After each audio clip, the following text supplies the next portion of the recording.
morning and welcome to the Sports Update on GTV and GTV Sports Plus. My name is Akusia Eche, and Ghana's struggle in away games so far as AFCON qualifiers is concerned continued as Ghana failed to beat Sudan yesterday in match day 4 of the AFCON qualifiers.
Well, now to the reaction of Sudan coach Kwesi Appiah, and he has expressed his joy in the team's ability to lift the spirits of Sudanese people following their 2-0 victory over Ghana in the 2025 African Cup of Nations qualifiers. The Falcons secured the win yesterday at the Martyrs of February Stadium in Benghazi, Libya, during round 4 of the series. In his post-match comments, Appiah acknowledged the unfortunate situation for Ghana, but emphasized his excitement at being able to bring smiles to the faces of the people in war-torn Sudan.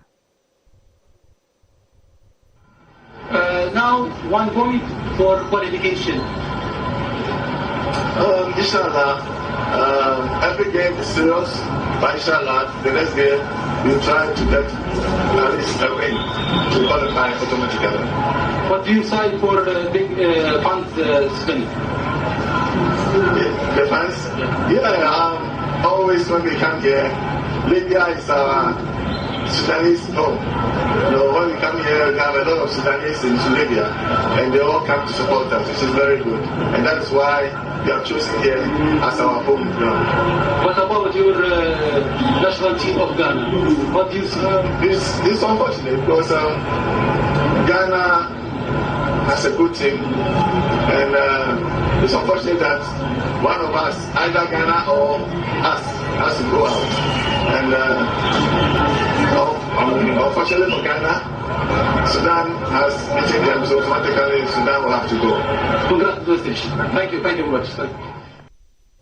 And now let's check out the results from match day 4 of the AFCON qualifiers. There were a number of matches that were played across the continent. So first, Sudan winning 2-0 against Ghana in Group F. In Group B, it was Gabon who also won 2-0 against Lesotho. Zambia won 1-0 against Chad. DR Congo won 2-0 against Tanzania in Group H to book their spot in Morocco 2025. Uganda also winning 2-1 against South Sudan. Senegal winning 1-0, kind courtesy that goal from Sadio Mane in the dying embers of the game to help Senegal book their spot in Morocco 2025. Guinea-Bissau and Mali drew blank. And now to the table after match day 4, with our concentration on Group F. It's Angola who have 12 points and have booked their spots in the next stage to the finals of AFCON 2025. And then we have Sudan who are on 7 points, Ghana on 2 points, Niger on 1 point. And now the 3 countries would now have to battle for a single spot for the AFCON. And so we go through the countries that have qualified so far. We have Burkina Faso, who gained their qualification yesterday. Also, Samuel Eto's Cameroon. I mean, we've heard lots of stories around what they've been going through, but they also managed to book a spot in Morocco 2025, as well as Algeria, who also did that yesterday with 2 games to spare. DR Congo also booking their spots there. Of course, Senegal, kind courtesy, that last-minute goal from Sadio Mane also helped them to get a spot, even without their coach. And we have Angola, who are in Ghana's group, who have also secured their position in Morocco. And Egypt as well, making it to Morocco 2025. And in other stories, the national 12 and under boys tennis team, who were crowned African champions at the just ended AGTC tournament in Botswana, are back home. Their feat chalked up as the first in the history of Ghana's tennis history. Speaking to you at a time where there are so many criticism about Ghana tennis, but the evidence before us, delivering the Africa Junior Under 12 Championship, points to the fact that Ghana tennis is on the rise. We have been able to demonstrate that given the little resources that we have, we can produce African champions and indeed world champions. We are looking forward to repeating this, the girls side, under 14 boys and girls, 16 boys and girls, 18, and even at the Davis Cup. The grandiose aspect of this achievement is beyond our imagination, because it's never happened before as far as the statistics and our history is concerned, for us to go and compete with the South Africans who have better infrastructure, better commitment, better sponsorship from corporates, and the North Africans who have the same. They won the West Africa zone when we hosted it in August at the Ghana Tennis Club, and they've basically proved that it was not a fluke. They've gone there and they've shown Africa that, hey, we are here to take it. And beating South Africa in the final for me was the epitome of their joy.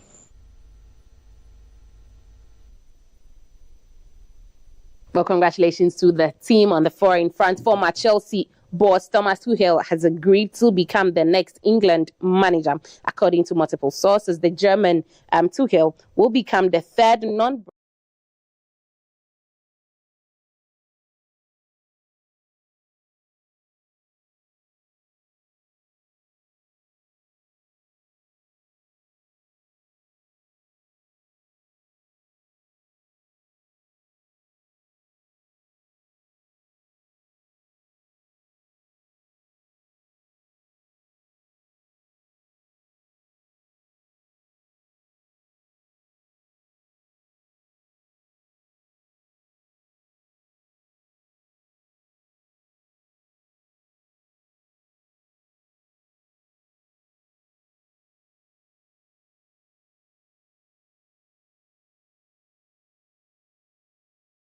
Well, that's it for the sports on the breakfast show.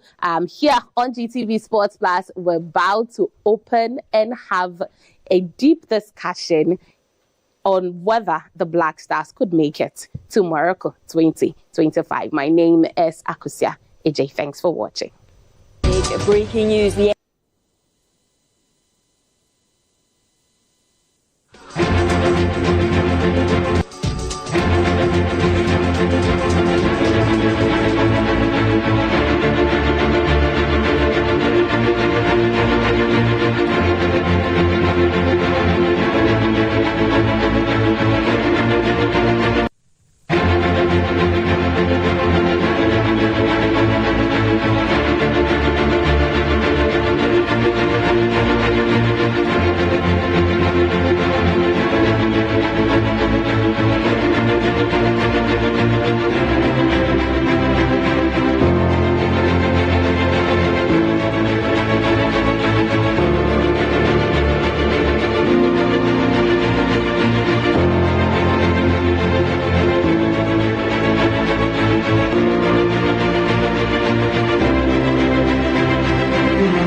facility built with your family needs in mind. A medical center positioned for all your fertility problems and other diseases. Medimosis Clinic and Prostate Center. Our goal is to help our patients achieve and maintain optimal health. We have fully functional OPD laboratories in all our branches. Do you have problems urinating? Medimosis is the ultimate solution. Our Prostacure X capsules and Prostacure Herbal Tea treat prostate problems. Afromosis capsules gives you maximum performance, and for the ladies, Femacure X capsules solves all your menstrual problems. Locate Medimosis Clinic and Prostate Center at Adenta Barrier near the traffic light. Ashaman Ajay Kojo, Kumasi Ahinima Kokobing, and in Accra, Ministries after the Ghana Highways Yard. Call 0244 068 447. We accept National Health Insurance Card and all other private insurance card. Medimosis Clinic and Herbal Center, your ultimate solution for prostate problems.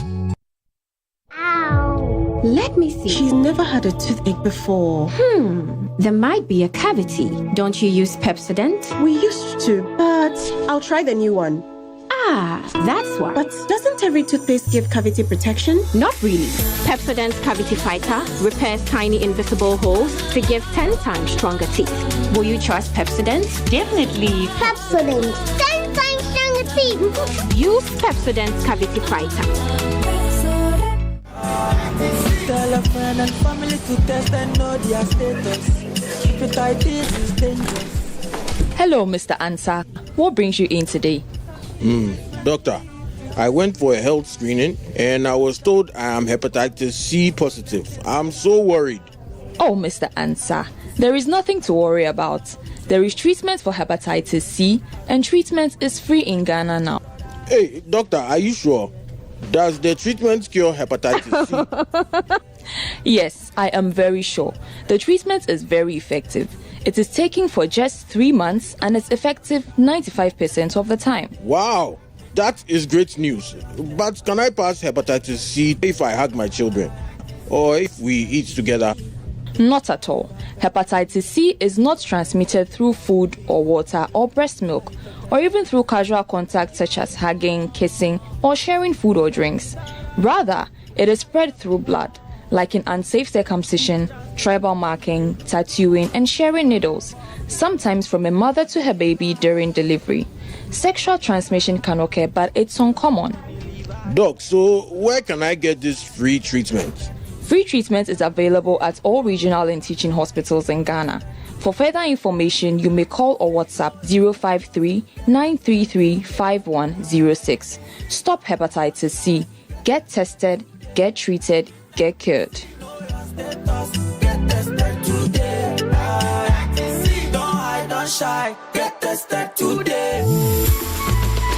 I love Pepsodent Charcoal. Why? When there are so many other charcoal toothpaste. That's both charcoal and lemon. Oh, does it? Yes. Look right here. Yes.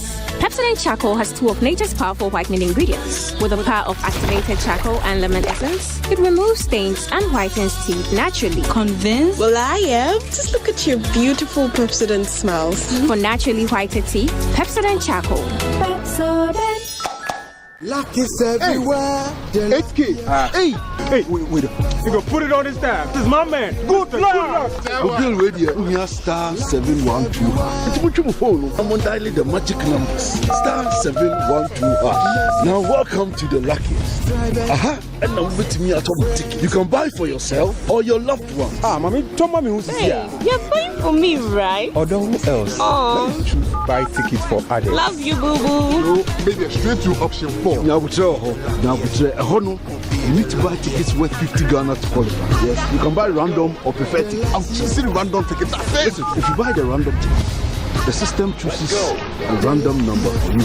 But if you buy the preferred, you get to input your own preferred 5 digits. 5. Now follow the prompts and confirm. Now the luckiest. The luckiest is regulated by the NLA on the Caritas platform, not for persons below 18 years. T&Cs apply. Fear the man can backwardia. Tuanemetumo, Mubaya, Mamusanka Kawa, and stay because from her. Some of you have some. This one can be what? Buying 20 disinfectant, buying stain remover, and so on. You were buying liquid soap, buying zone power bleach, and the Keka home be brave. Was a few hospitals, schools, canteens, warehouse, factories, and no beer. It was so use 0243 10 48 83 and now 0541 80 80 96. FDIG. It didn't crack to you.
Hashtag stop Galamsey now, so that our rivers don't look like dusty roads or drains or even gutters. Such a shame. You know, just to think, I mean, if our ancestors were alive in the other world and were able to look down and see what we're doing here, I wonder what kind of conversations we'll be having in their meetings, man. I feel they'll be very angry. Very angry.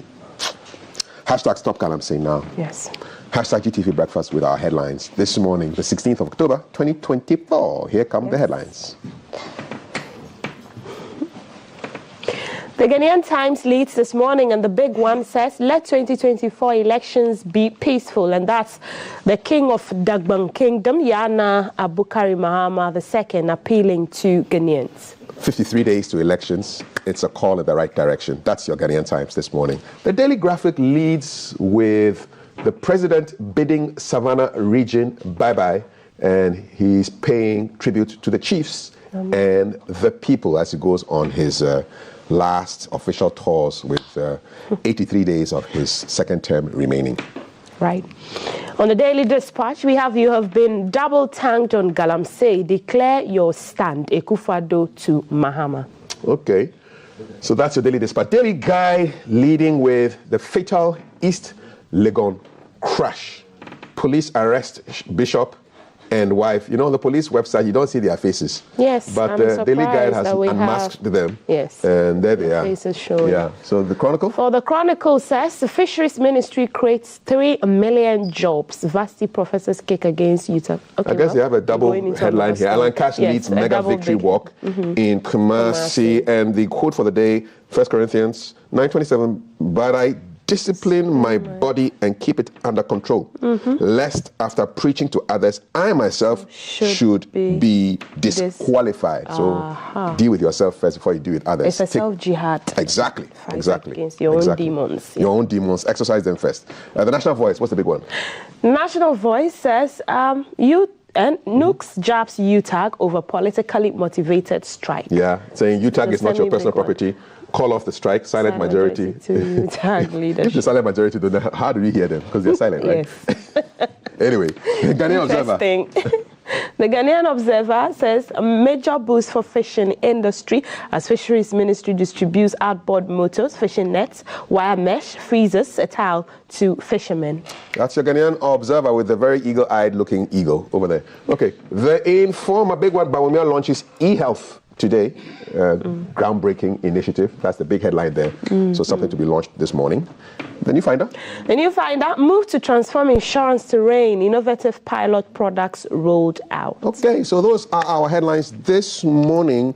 When you come back next time, what will you be talking about? We'll be talking about a peace walk and an eye specialist who are pushing for peaceful elections this December. We'll be talking to us about how you can participate in that walk because, you know, you need your good eyesight, but you also need a peaceful environment to be able to see and move around. Interestingly, they are doing it with disabled people or persons living with disability. Okay, something to look forward to. Yes. Keeping an eye on the elections, which is only 53 days away. So I'll see you later. I'll see you. All righty. Good luck. Bye. Headlines.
Hashtag Stop Galamsey. Now, one of these days, we're going to do a compilation of everything that goes on behind the scenes around the end of the year, and you'll see what goes on. You'll love it. You'll love it. My guests are here with me.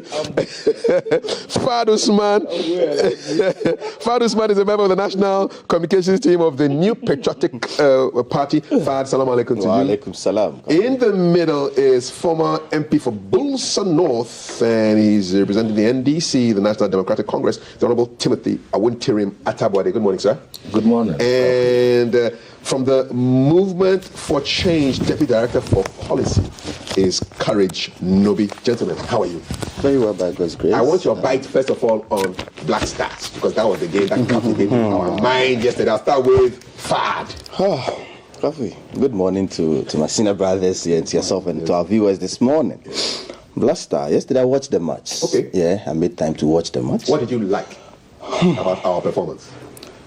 You see, it's all about winning. So if you are not able to win, there's nothing to like about your performance. Okay. But they played well. Well, they played well. You know, from what they did in Ghana last week, right? I had a strong belief that, per the assurances from the coach too, that the Sudan team was lucky. So I had a strong belief yesterday that if they were lucky in Accra, then they are going to be unlucky yesterday in Libya. Unfortunately, it looks like we were unlucky. We were lucky in Accra, and in Libya we were unlucky. What happened yesterday was very bad. I think it's time, we've been saying this, it's time we look at our national teams again. We need to look at it from a point of view where we can have a long-term plan. These short-term measures and recycling of operations around the national team hasn't given us any results. We should have a long-term plan. A long-term plan, 5 years, should have the short-term, medium-term, and long-term plan. There's nothing wrong if we decide to sacrifice some of this immediate benefit we are all looking out for, and look out into the future and see how best we can prepare a national team where we cannot come back someday to celebrate victories on this platform. So long-term plan is needed in our national football teams. Okay. Was the short terms and the recycling of activities. It's not helping. It's not helping. Mr. Tambade, did you follow the game? What do you think? Not so much, but just some few comments. Let me say good morning to Fad. It's been some time, and then to Nobi and to our viewers out there. I didn't follow, but it's interesting that a war-torn country like Sudan can trash us to 0. Because if you look at the issues bedeviling our football, the national football team, sometimes some of these issues are self-inflicted. Where there's so much money, then the money does not go into exactly what my brother talked about this morning, that how we have to have long-term planning and so on. Look at the just ended games, African games or so, and then look at the amount of money we are hearing that was used for procurement, for food. And even those who participate, they've not paid them the allowances and so on.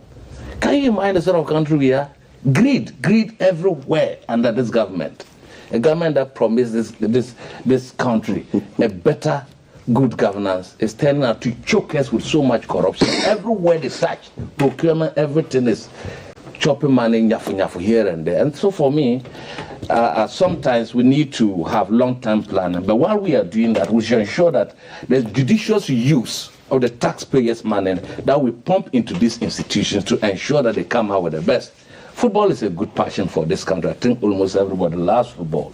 And as such, when we are out there, Ghana, at some time ago, we became like the world of football. I remember I went to Israel, I think 2012. Then we went to Bethlehem. When we were just moving, these Israelis, or they met us, they just said, oh, they said Nigeria. I said, we're not Nigeria. We're Ghana. They said, oh, Abedi Pele. You understand? So they know us for our football. Anytime Ghana is playing, the whole world is glued to their TV and listen and looking at the style. Our style was unique. Where did we go wrong? And that is why our flag bearer talked about it. They took it as a mockery and so on. We do not have to mock at policies that are geared towards arresting the decadence in our institutions that will bring it to the stage that we were. The glory that we had some years back have completely fizzled out because of the confusion, even at the football stage. Look at what Nyantechi talked about. That was the president of the Ghana Football Association. That the president was in his pocket. And then the president needed $5 million. And that for $3 million, finish him. It led to a lot of issues. So for me, and I'm not gotten to the end of that matter. That matter is still standing. The president did not deny that he was in the pocket of this guy. What's the way forward for the Black Stars? The president must declare that he's not in the packet of the former. It's too early. It's too early for this. Too early for this. I think you've had enough of the bite. So for me, I think that we must, for instance, the current minister of sports, youth and sports, allegations have been raised against him. We need to go to the details of this matter and see the way forward. Thank you. Courage. The game. Were they courageous enough? No, not at all. Not at all. And I think for me, I mean, good morning to Fuad. That's meeting for the first time on set, and to Honorable Timothy, the one with the designer. Very much. And good morning to all our viewers, particularly the Yellow Army Forces on grounds working for change. The leader par excellence, Alan Trematin, leader without blemish, without any corruption, in him, in terms of public service. I salute you, Chief. The Black Stars performance is just symptomatic of the entire government. No leadership, no strategy, no poise, definitely lack of courage. There's no courage of character to do the needful. It is fraught. That you have a team that is suffering a lot of nepotism and corruption. There are members of the management team of the Black Stars who manage players, and so that secures them selection, not on merit. The lack of meritocracy is what we are seeing. Poor investment into sports development is what we are seeing. So governance is one of the things that yields deliberate outcomes from deliberate effort, deliberate steps. So it's not luck. You can't just hope to have laurels, out of a vacuum. What have we done deliberately to build particularly youth sports? Intercore used to be a very big deal. Now it is no longer for lack of investment. Come out of that coast football. I grew up in Tema, where we had Auroras, young Kotoko, Hazakers, and all of that. What has happened to them? It's all literally non-existent for lack of investment. And that is why we're honing talent to feed into the national team. Now, we just go Kobo, select people across the place, put them together. There's no strategic plan for them. You don't have standard facilities that can train and grow players. So what were we expecting, really? I think at this point it's become unreasonable to expect laurels from the Black Stars, because we've not put in the investment necessary for yielding laurels for a country. Others have serious investments in sports. They've built facilities. We had the All Africa Games. We didn't even seize the opportunity to use it, to do some serious investments. Look at Ghana Television. That could have had the opportunity of a $3 million investment in gadgets, in outside broadcast equipment, and a lot of gadgets that could help.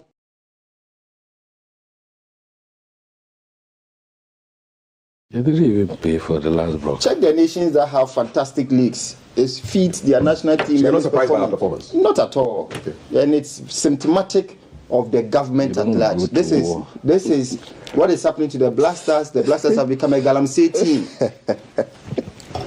A team where the leaders lack absolute courage to do the needful about. Like our river bodies, like our forest reserves, things fall apart. The center is no longer holding.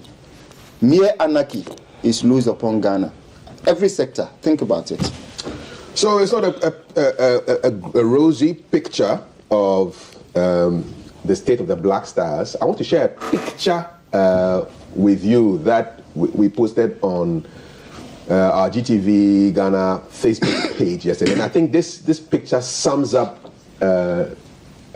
just our emotions with our reaction to the Black Stars. That's our own Kwabena Yeboah, yes, speaking for all Ghanaians, just from his facial expression. While that picture is on, I'll read some comments. Ghana's team lacks cohesion and collective purpose. Through keen observation, I deduce that each player prioritizes personal accolades over teamwork. How can a team plagued by captaincy disputes and internal conflicts function harmoniously? Furthermore, their subpar performance warrants exclusion from the African Cup of Nations. We don't deserve to qualify with such an abysmal performance. Our dismal display merited the unfavorable outcome. Somebody is thanking the Sudan team for teaching the Black Stars of Ghana a very big lesson by 2-0. And he says he can add 3 more bottles of beer to enjoy his day tonight. Kwesi Appiah gave it to us, Wutu, the rejected stone. So that's Coach Kwesi Appiah, who, by the way, the title of his book is Leaders Don't Have to Yell. And so he went about it very quietly, and he got his job done. Somebody was commending Kwabena Yeboah, Mr. Kwabena Yeboah, for his passion for the Black Stars. His heart has been broken so many times. He remembers the time he went to the extent of crying on live TV when Black Stars was eliminated in the group stage of World Cup 2022. So those are just some of your thoughts on the Black Stars and their performance. As it stands right now, Angola has 12 points from 4 games. Sudan has 7 points from 4 games. Ghana has 2 points from 4 games, an average of 0.25 goals per game. As my mathematician son let me know yesterday. So we've played 4 games, we scored 1 goal. So, Daddy, we've scored 0.25 goals per game.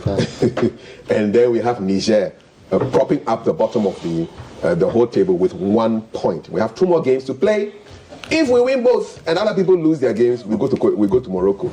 But the chances of that happening are almost next to nothing. So, well, that's what's happening on the sporting front.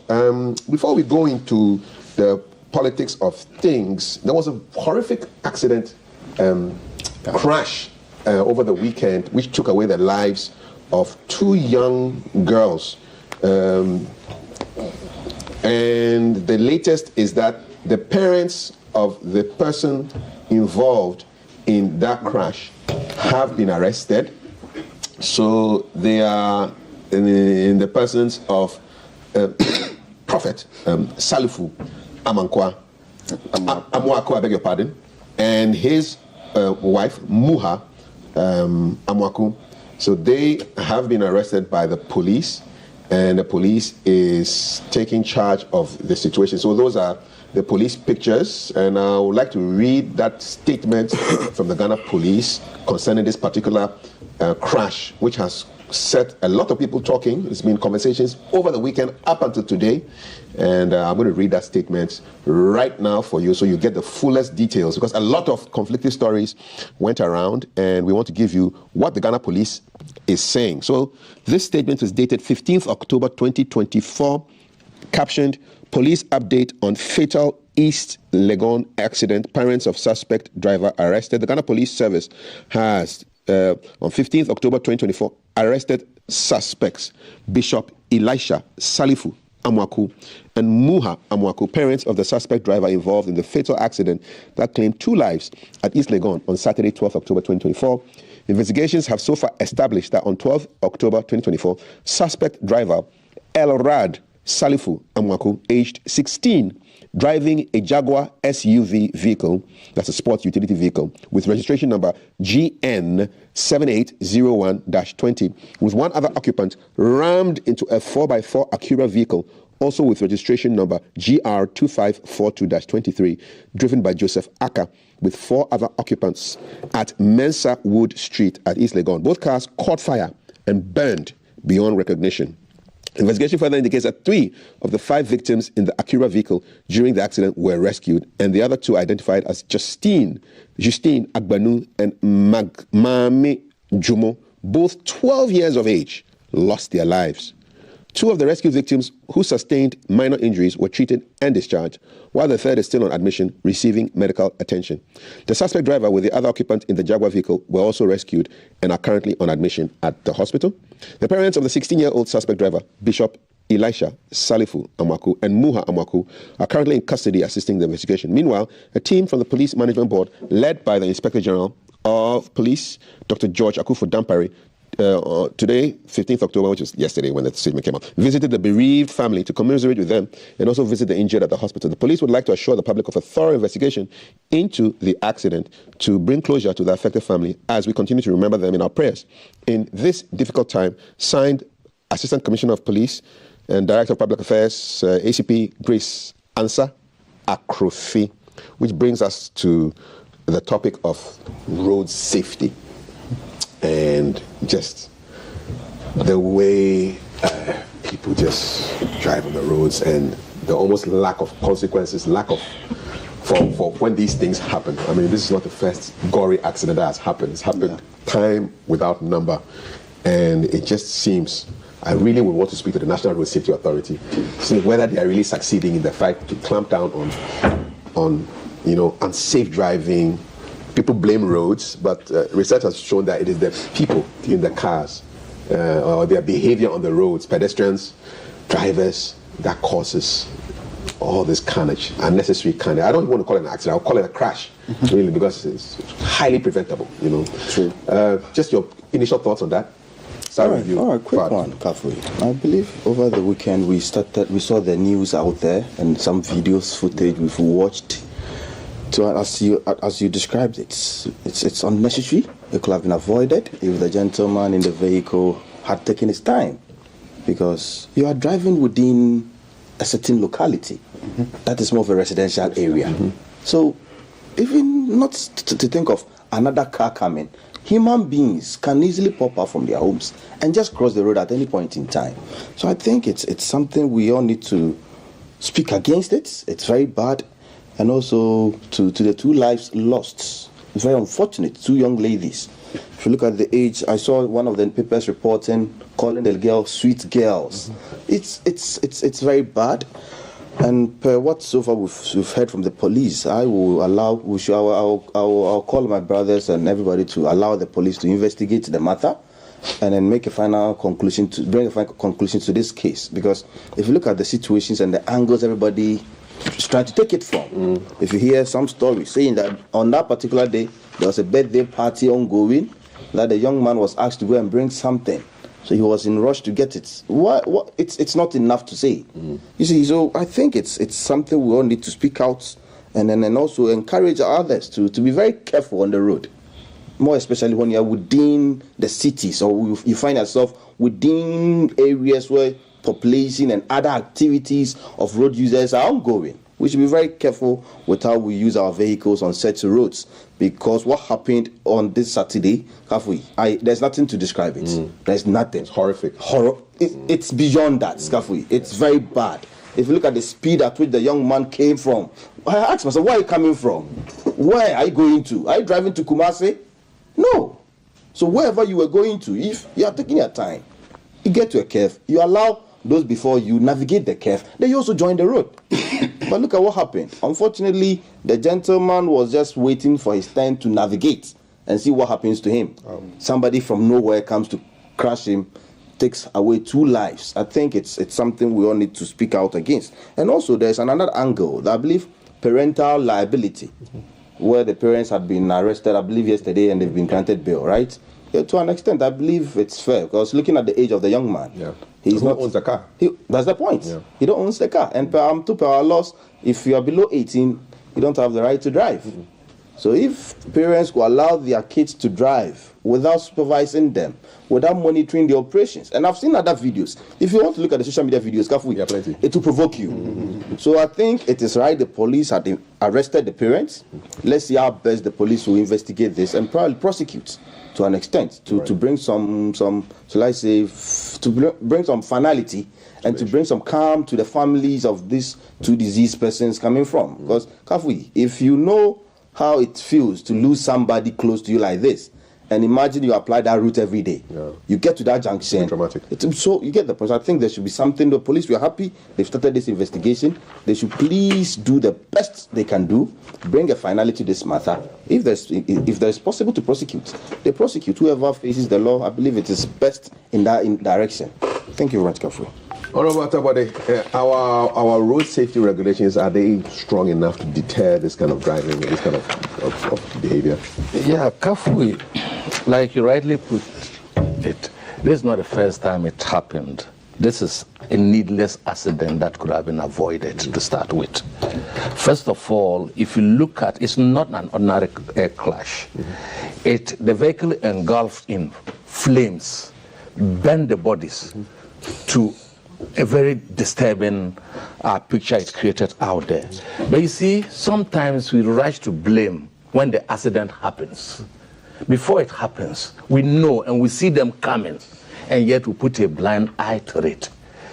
On several occasions, I've notified the Ghana police about the misbehavior of some careless drivers. They looked on they didn't even mind. I looked embarrassed and walked away. There were some police officers who seized motorbikes, over 500 of them. My younger brother, who has been riding this motorbike for about 20 years or so, as a security guy, motorbike was seized. My attention was drawn. I went there. The long and short of it was, when they do these things, they put it under the canopy of the IGP. You know, recently the Attorney General came and said they should not be seizing cars, they should allow them to go. And the IGP also had an occasion to tell us, the public, that police below the rank of an inspector is not supposed to even take your license. Your license. Were we supposed to be told that, or it was the police who were supposed to be told that they were not to do the illegal thing? You know that by your training, if you are not up to the rank of an inspector, you don't take license. And they take people and put in their pockets. Look, it's so nauseating and irritatingly annoying. If you look at the conduct of public officers who are to ensure that we enforce the law and we ensure that the right thing is done on our road. Our roads have become conduits for murder, needless waste of people's lives in this country. Liaise with this economic quagmire that we are going through and the complete breakdown of laws in this country under this government. Let me tell you something. Look, what did the man himself say? That in my country, this is the pastor, what is his name? Bishop Salifu Amwako. Listen to the man. Very big man. He has all the powers in there. He's a tin God. aided by this. Look at his talk. That's a pastor. You listen. He's even a bishop. He's not a pastor, so he's above. His rank is big.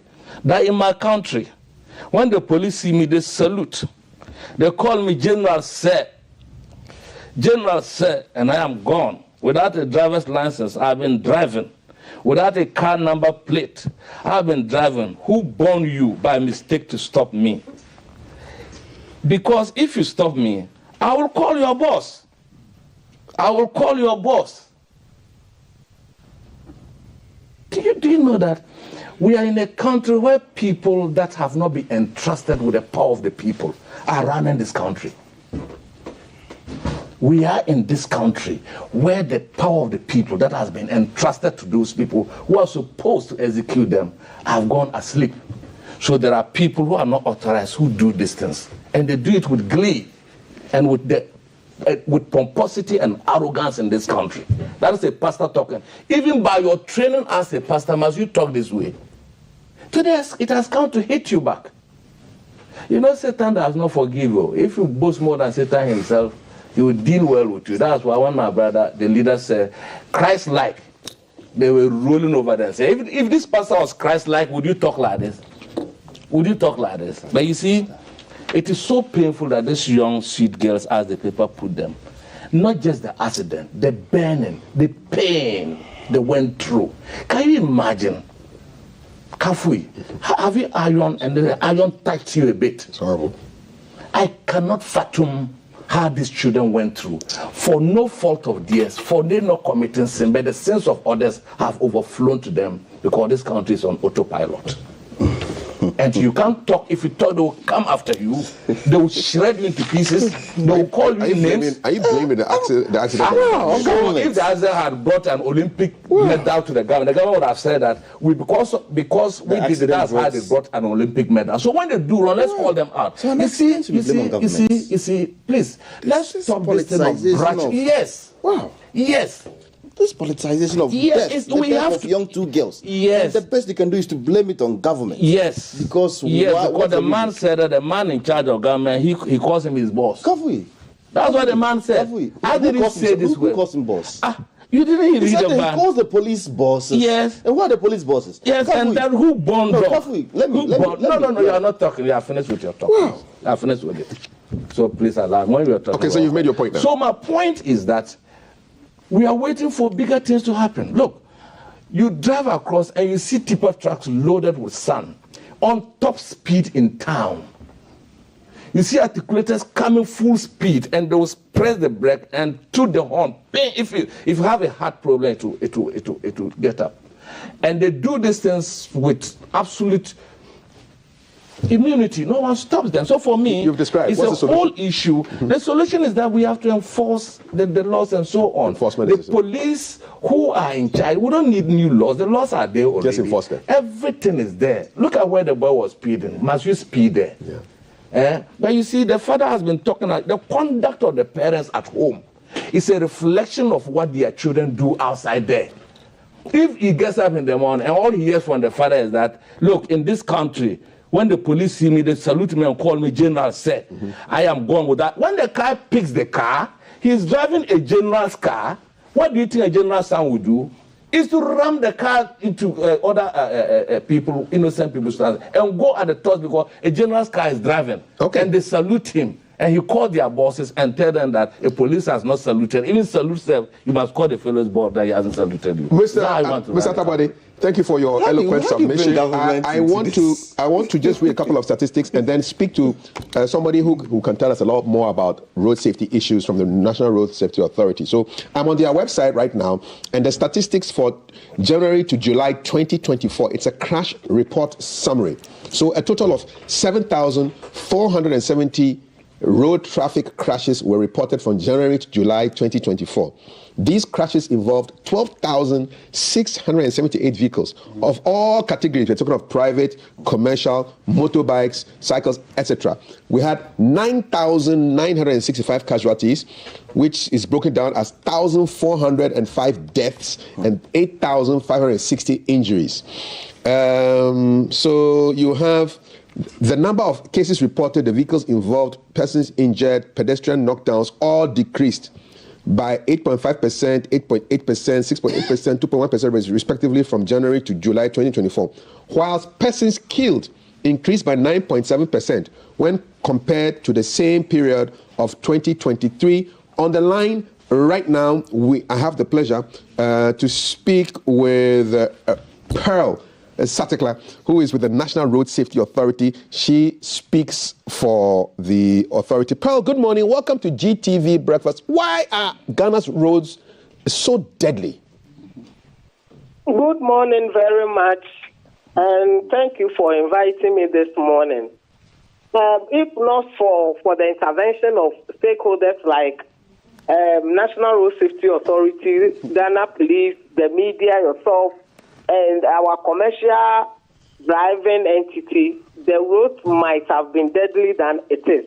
Notwithstanding that, we still need to do more to further reduce the crashes that are ongoing. I heard you mentioning the figures for July, yes. January to July, yes. From our website. Currently, I'm in possession of the figures for January to September. And so you could see that the total cases reported of crashes have reduced by 7.48% from 10,614 same year 2023 to 9,820. But we can see an increase in the number of deaths or fatalities, which is a very worrying situation which we have to tackle, because even the vehicles involved in the crashes have also reduced from 18,056 to 16,627. It means that some indicators in road traffic situation in the country is seemingly going down. But for the death that is rising, it means that there is something wrong the road user or driver or Ghanaians are doing, which is resulting in more death when the crisis itself is reducing. That is what we have to look at now. All right, Pearl. So I know your slogan is ensuring safety, protecting lives. How are you succeeding at ensuring our safety? To some extent, we have been able. When you look at the vehicle population over the years and the movement of vehicles on our roads, comparing it to the figures that we are having, it means that we've done much through the collaboration of all stakeholders. We've done much to bring out the crashes that might have gone per the vehicle rate that we have in the country. But still, we have a 50% target to achieve by year 2030. That is what we are currently working on. But let me admit the fact that we need to do more than we are doing now. All stakeholders, policy framers, implementers, duty bearers, and the road user on the road. We need to do much more. Financing of road safety interventions and projects, enforcement of the road traffic regulation, our educational campaigns, the behavior on the road, construction of our road network, and then licensing programs. We need to do more. We need to be updoing so that we can achieve the set target I just mentioned by year 2030. But with our attitude from duty bearer to road user, our current attitude doesn't ensure the target that we are envisaging 2030. Pearl, who on the continent, who are the people who are doing well in terms of road safety, in terms of protecting lives, and what can we learn from them? Thank you very much. Nigeria is doing well. Ghana is part of the 5 countries that are, I think, last 2 or 3 years, were awarded for Best Road Safety Management Country. Really? And Pearl, I'm surprised. Pearl, I'm surprised. I thought our roads were really deadly. How are we getting prizes? Other African countries are doing work that we are doing. That notwithstanding, comparable to other developed countries, in sub-Saharan Africa, we still need to do more. Although we are part of the best in sub-Saharan Africa, compared to best well-doing countries, we still need to do more. Why don't we have more speed cameras on our roads? Why don't we have more consequences for people who do drive too fast? The truth is that the cameras that are on our road is not meant for road traffic infraction detection. It is a general safety, security, crime prevention cameras from the national security. We are yet to deploy the road safety cameras, which an airline that will place at Parliament should be passed. An airline that will review should be passed before we can go into full implementation. That is what we are waiting for. All the works have been done. Backdoor works, machines, cameras have been procured. We are just left for that airline to be passed, and then we can go into deployment of road traffic cameras that will detect infractions closely and subsequently sanction the culprit. So it is coming soon. We are just waiting. How long will it take? What's the timeline? We were thinking it should have started this year. But if you could remember, the airline saw a setback where we saw that portion of the airline, they said parliamentarians wanted their speeding limits to be taken off, and people called for its withdrawal. And rightly so. That made it suffer a setback. But we will replace it, and we are hoping that the just resumed Parliament will pass it, and then we'll take off. So for now, the 50 that I see when I'm driving is just a decoration. There's no consequence if I go beyond 50. But it is not. It's the test. When you do, like for instance, there is a crash or there is a reported case of infraction on the road, the cameras can see, but it's not meant purposely for that. Okay. And so we are not monitoring it 24/7. The one that will be deployed recently is the one that is meant specifically and purposely for road traffic infraction detection. Sure. Before I let you go, Pearl, give one tip to road users, maybe one for drivers of cars, one for motorcyclists, and one for pedestrians to protect their lives. Because the second part of your slogan is protecting lives. What is one tip you can give a driver, one tip you can give a motorcycle person, one tip you can give a pedestrian? Thank you very much. We are in a very hot season this year. 2 major events coming up, elections and Christmas. This will surely make mobility of vehicles and people on the road very rampant and very frequent. My plea is to motorcyclists who have been following politicians to be very, very cautious on the road. The speeding should be limited. The speeding, the maneuvering, the fanfare, all euphoria on motor and parking them 3-4 people. Please, we beg them, they should obey traffic signals. Motorcyclists, they should obey traffic signals, not jumping red. Motorcycles, because they have also come to add up to the numbers that we already have. For the driver, please, we have always been saying that speeding is the core of all traffic crashes. It is the core, and it is very impactful. If you don't speed, even when crash happens, the lives will be saved. Injuries will not be as severe as it used to. So we should please respect speed limits, especially during this entering the Yuletide and the elections. We should not be in a hurry not to get to where we want our destinations.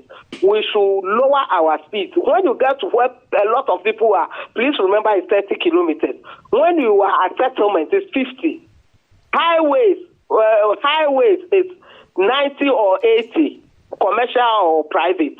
It is only on the motorway that is 100 kilometers, and yet, because of the reconstruction of the motorway, you will see signposts even signaling you to go 30, 50, or 60. You to respect it.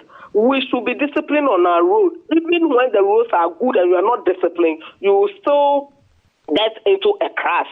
Pedestrians, when you are jogging, because of this very singular reason, I don't even feel comfortable jogging along the road at dawn or late evening. When you are jogging, please wear reflective clothing and be careful that because of the election, convoys will be passing. When you are standing on the road or crossing, be extra careful, don't be distracted, and stay alive so that we can all meet the election and the Yuletide and cross the year successfully. Thank you. Thank you very much, Pearl Satterclass, PRO for the National Road Safety Authority, giving those tips. I'll add my own. Please, when you're crossing the road, take your phone away from your eyes. You know, I see people crossing the road and they're still on their phone. Who are you speaking to? Is it more important than your life? Please.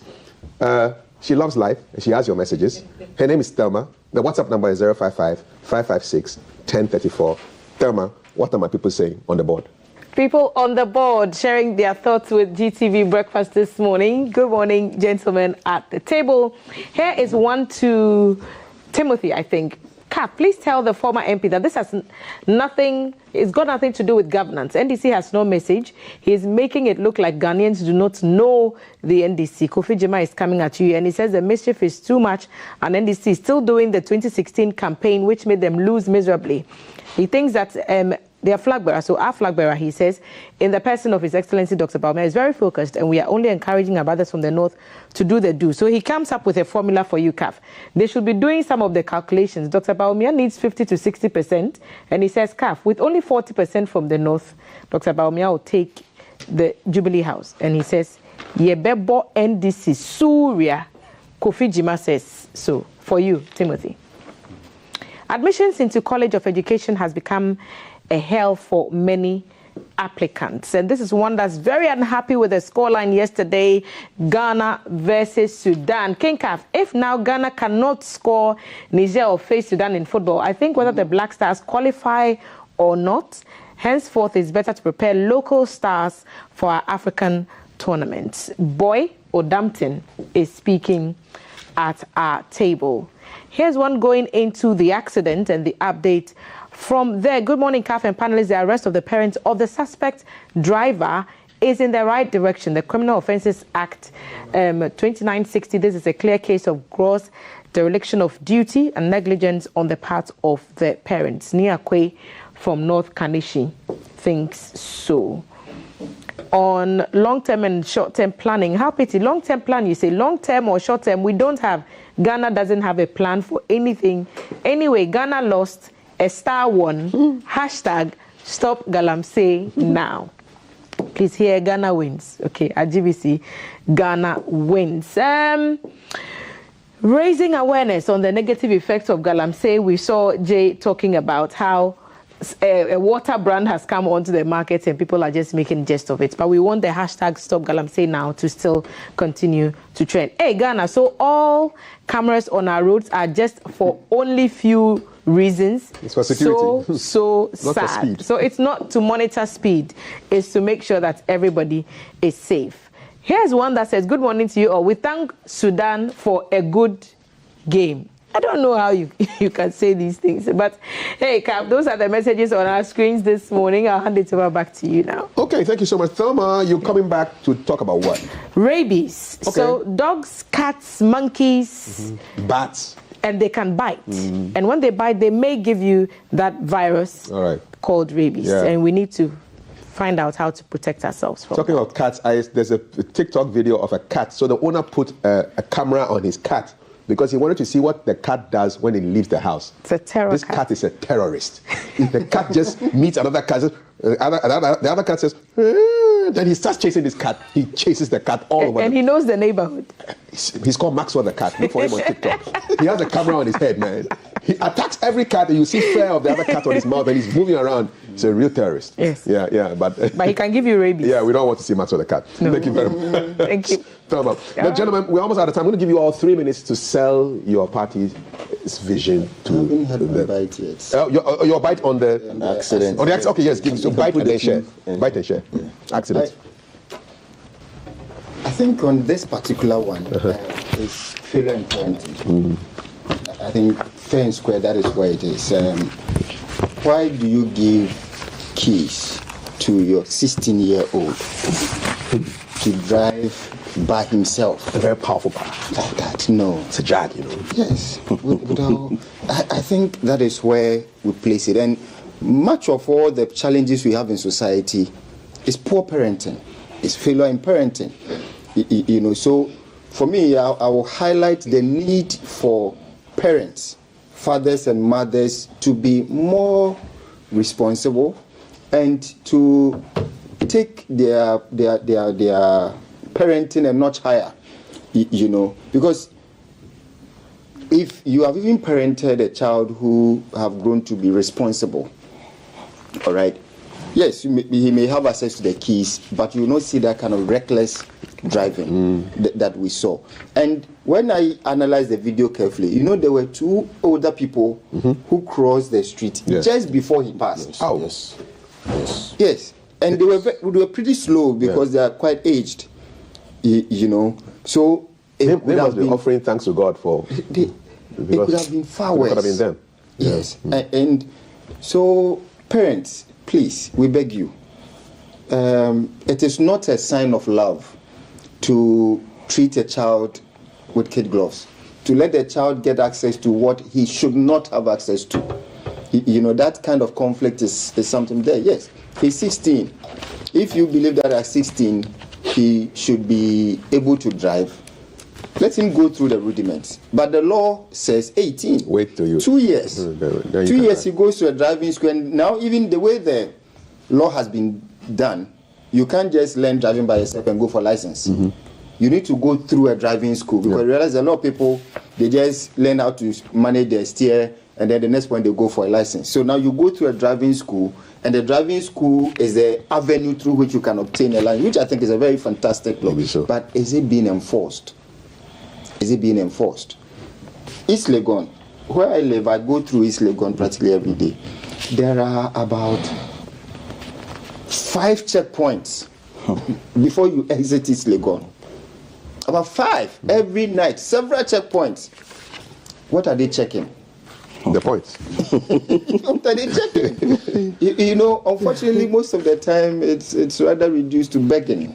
You know, rather than something to buy batteries for torchlights. Annoying. It's too repetitive. And admittedly, it's improved recently. The IGP is doing quite well with improving the image of the police. But I think he should do some mystery shopping. He should just wear a coolie high, and then just sit in a marked car and see how his guys behave at the checkpoint. You catch a lot of them. You know. But professionalism in the police, I must say, has greatly improved. And the last time I checked, even with the statistics, under IGP Dampare, no media person has been attacked by the police. You know, which that used to be the thing. So there's general improvement, but it only means that there's a lot more to be done. A lot more to be done. I mean, listening to the PRO. We have a lot of work to do. A lot of work to do. And I don't like it when it comes to most of these things that we compare ourselves to the West. You know, we compare ourselves to other countries that can best be described as failed states. You know, you want to benchmark yourself with the best practices that are happening. How are roads being managed in Canada? How has it been done in the UK? My in-law, after she returned from the UK, is unable to drive in Ghana. Why? She says we drive crazily. So for years she's not been able to drive in Ghana because it says, and sometimes, you know, it's beyond you alone being careful. You can be as careful as anything, and a truck driver from nowhere will just cross you without signaling, without anything, and all because of lack of enforcement. You see some of the cars on our roads that have roadworthy. Kafui, they have roadworthy. And you wonder that even by sight, okay, not by use of machines, even by sight, you can see that this car is not worthy to be on the road. But it points to the level of rot in our society. That practically everywhere one can bribe his way through to get what he wants without the proper things being done. And for me, that is where leadership failure comes. So I agree with Honorable Timothy to understand. Everything rises and falls on leadership. What leadership tolerates thrives. Okay. Awesome. I'm going to give you guys, all of you, 2 minutes just to sell your visions to the people of Ghana. But on road safety,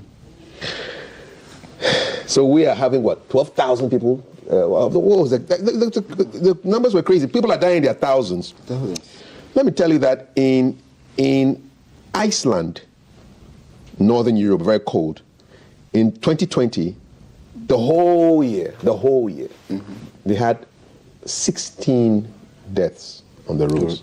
16. 16. In 365 days. The whole year, they had only 16. That's beautiful. You know, Sweden in 2022 had 204 road deaths. Norway, 2022, they had 118.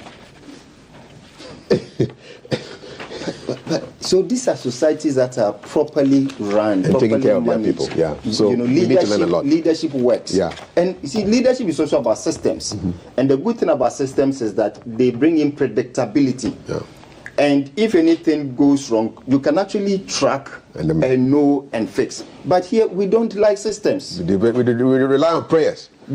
Also because our leaders themselves don't like to be accountable. Okay.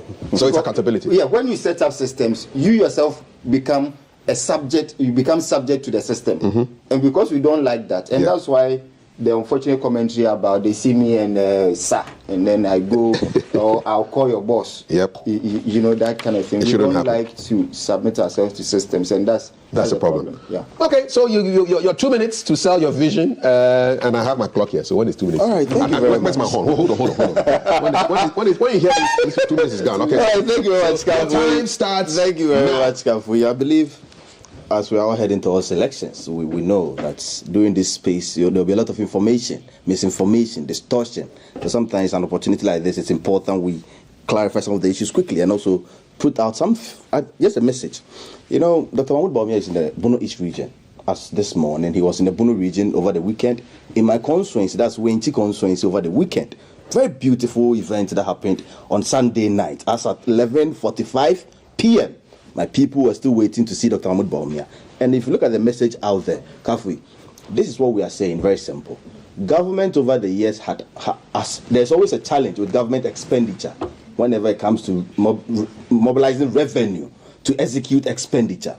Dr. Mahmoud Bawumia is promising something new, that there's a new mechanism or a new framework where we're going to move away 3% of our GDP in relation to expenditure. That's 30 billion Ghana cedis to our private sector. So this is what we're going to do. In terms of construction of roads, schools, hospitals, and hostel facilities for our tertiary universities, Dr. Bawumia is saying that let's move this 30 billion Ghana cedis, that's 3% of our GDP, to this private sector. And the good thing is that, Kafui, it offers the private sector a business opportunity where they can take advantage of. And we all know, we've been saying the private sector is the engine of growth, right? Secondly, Dr. Mahmoud Bawumia is promising a new thing. Kafui, today, if you pick the records from the Registrar General's Department, out of businesses registered in this country, 90% of them falls under SMEs.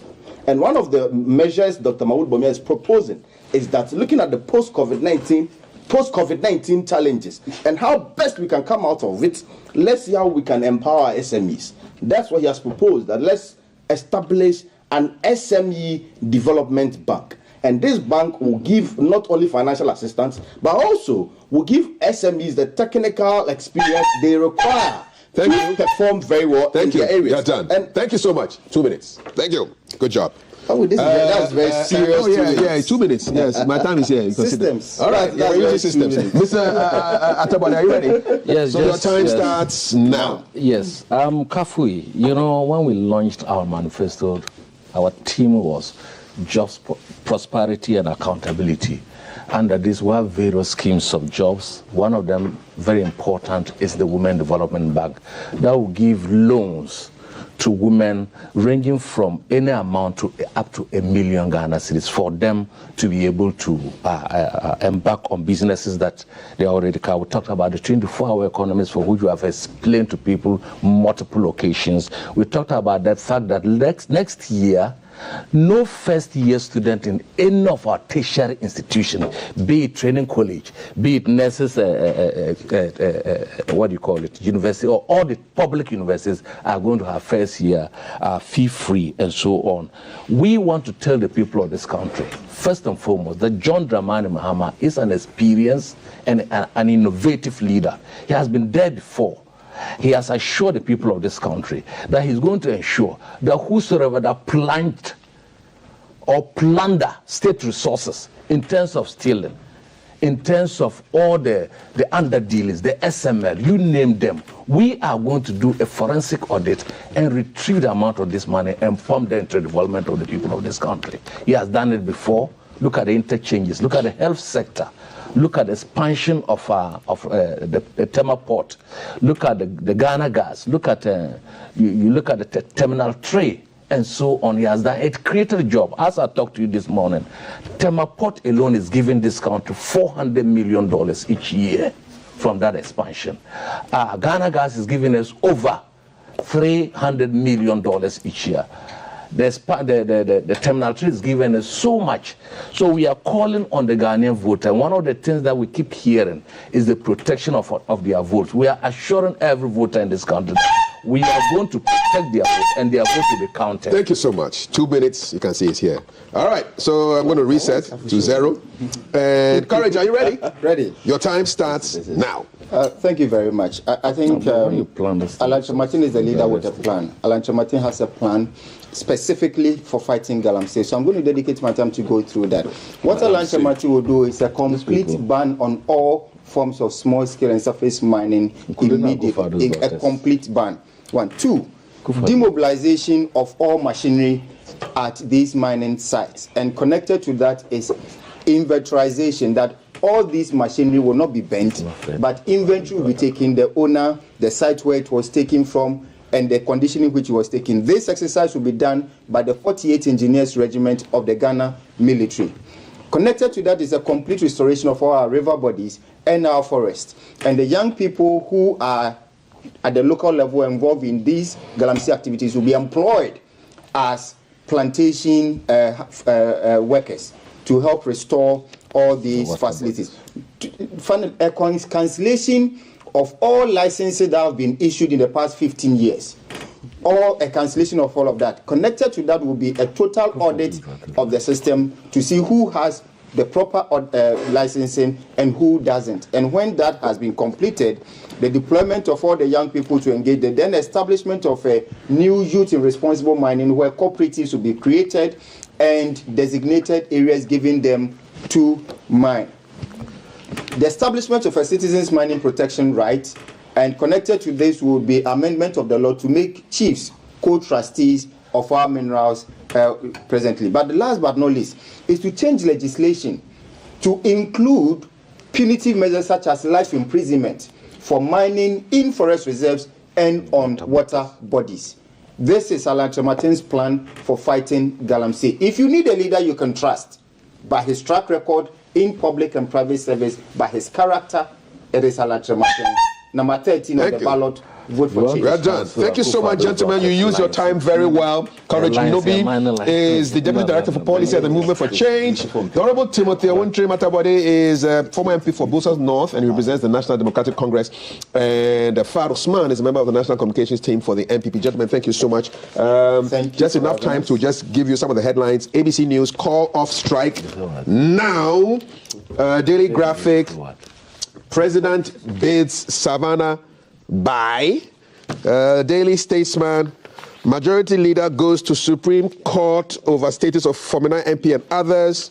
Ghanaian Times, let 2024 elections be peaceful.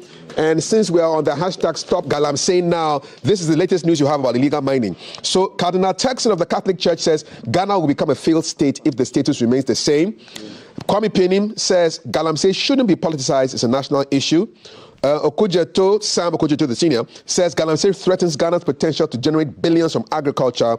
The minority leader says Ghana is under attack. Doing nothing is no longer an option. Mr. Charles Owusu says government spending over $300 million to combat Galamsey since 2017 is a waste of state funds. Illegal miners have resumed pollution on Birim River 4 days after military action. Musano, they know the hear word. So this is reported in the citynewsroom.com. Minority leader says Ghana is on the precipice of self-inflicted environmental genocide. The small-scale miners say MPP appointees are behind Galamsey and the pollution of rivers. The EP Church moderator says intensify fight against Galamsey with greater urgency. Chief Moomen, the man of the arts, says state system has been ineffective in tackling Galamsey. Brian Achampong, Agri Minister, says state of emergency will not stop Galamsey without community action. Last but not the least, Reuters is reporting that Ghana's wildcat gold mining booms, poisoning people and nature. And citynewsroom.com says deployment of military to combat illegal mining is unconstitutional. And that's a consultant saying that. My name is Kafri Day. Good morning. Welcome. This is GTV Breakfast. We have our breakfast birthday blessings coming up with Joseph Gabra, a.k.a. J. Stick around. By was the headline. So now we're celebrating birthdays. So everyone celebrating their birthday today, happy birthday to you. Usually I'll sing a song and everything, but today I drank cocoa, so my voice is feeling some way. But no worries, I'll do that for you later. So there's a birthday dedication going out to the landlady of Cashville, Mrs. Kwashi. This is coming to you from the Kashi and the entire family. They are saying, enjoy God's blessings, long life, and more money. Amen. That's a blessing we all want to tap into. God's blessings, long life, and more money. So happy birthday to you once again, Mrs. Kwashi, the landlady of Cushville. And if I go on Facebook, I also see Mavis Boama, you're celebrating your birthday today. Raphael Kelly, you're also celebrating your birthday. Richard Nyame, today is your birthday as well. Happy birthday to you. Pastor Joshua there, right here with us at GBC. Today is your birthday. We're wishing you God's blessings, more life, more prosperity. And of course, Britta Afote, today is your birthday as well. To all of you celebrating your birthday, happy birthday. Coming up is your birthday song. Have a good one. Juice mixed with a little ginger. Oh, girl, I wanna be with you.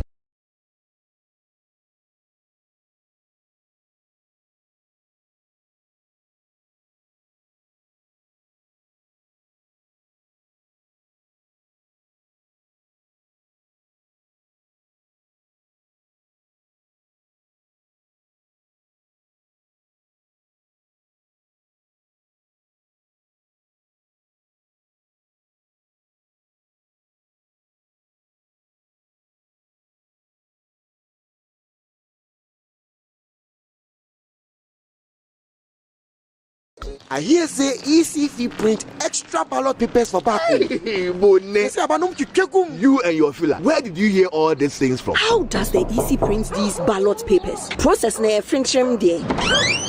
My friends, what brings you here this time? Today too, we get some questions about the election. So your man come again with another hearsay. No problem at all. Let's sit outside. I wonder how them they print the ballot papers. I hear say EC they fit print some ballot papers secretly. Let me break it down for you. Ghana is one of the few countries where the Electoral Commission prints ballot papers within the country. For real? So how do you ensure it is fair and transparent? Political party representatives, the police service, and the National Intelligence Bureau all observe the printing and packing of the ballot papers. Now ballot papers mean swear. How can we be sure they are genuine? Ballot paper BR a serial number. Any ballot paper without these official serial numbers are fake. Party agents record serial numbers for each region, district, constituency, and polling station. It is how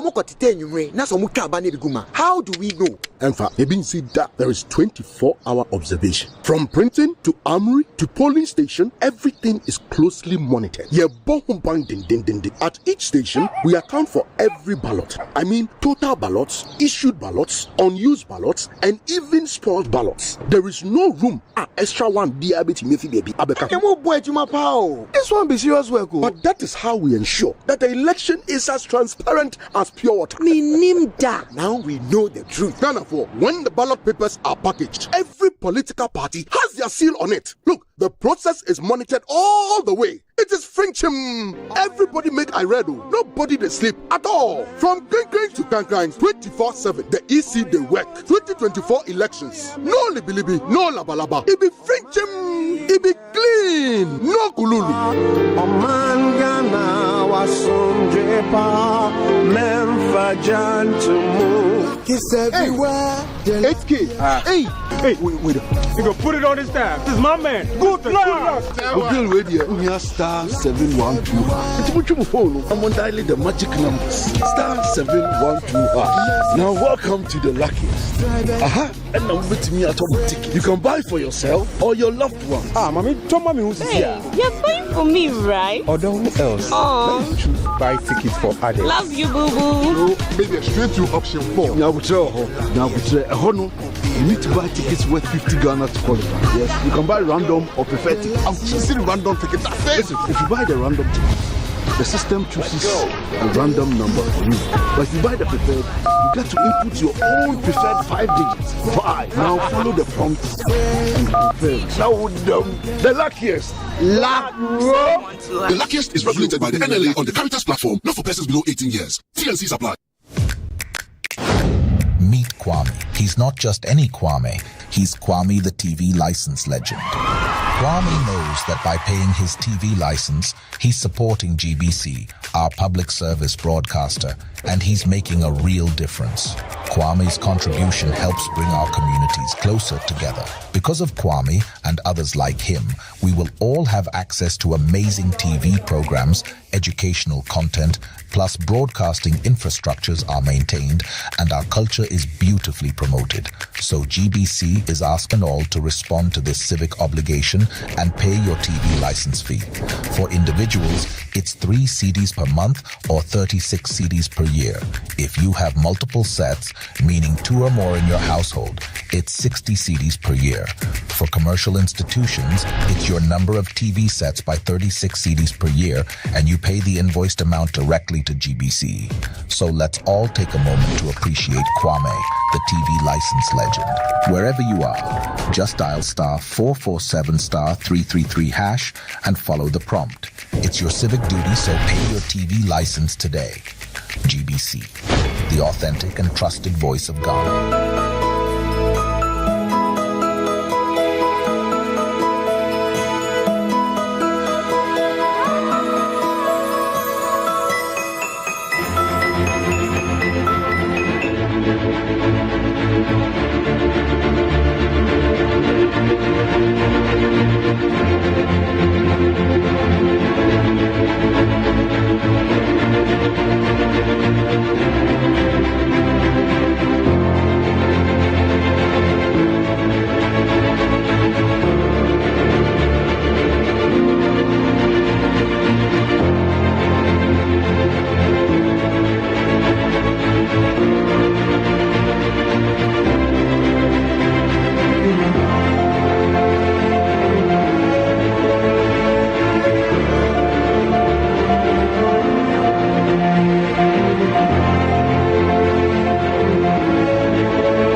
Hashtag Stop Galamsey Now.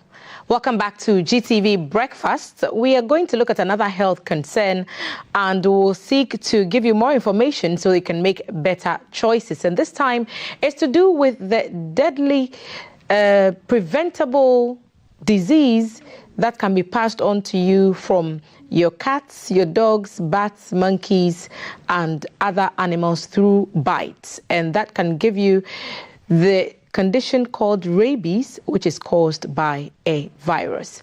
On 28th of September, the world celebrated World Rabies Day to raise awareness about why the disease is so deadly. And in the aftermath of that celebration, a series of educational tours are going on. Today, one of those tours have landed at the seat of GTV Breakfast, and Michaela Amaweckham brought that tour to the table. Michaela, thank you for making time. You're very much welcome. To join us. Why is rabies a serious, or why should we consider it a serious public health concern?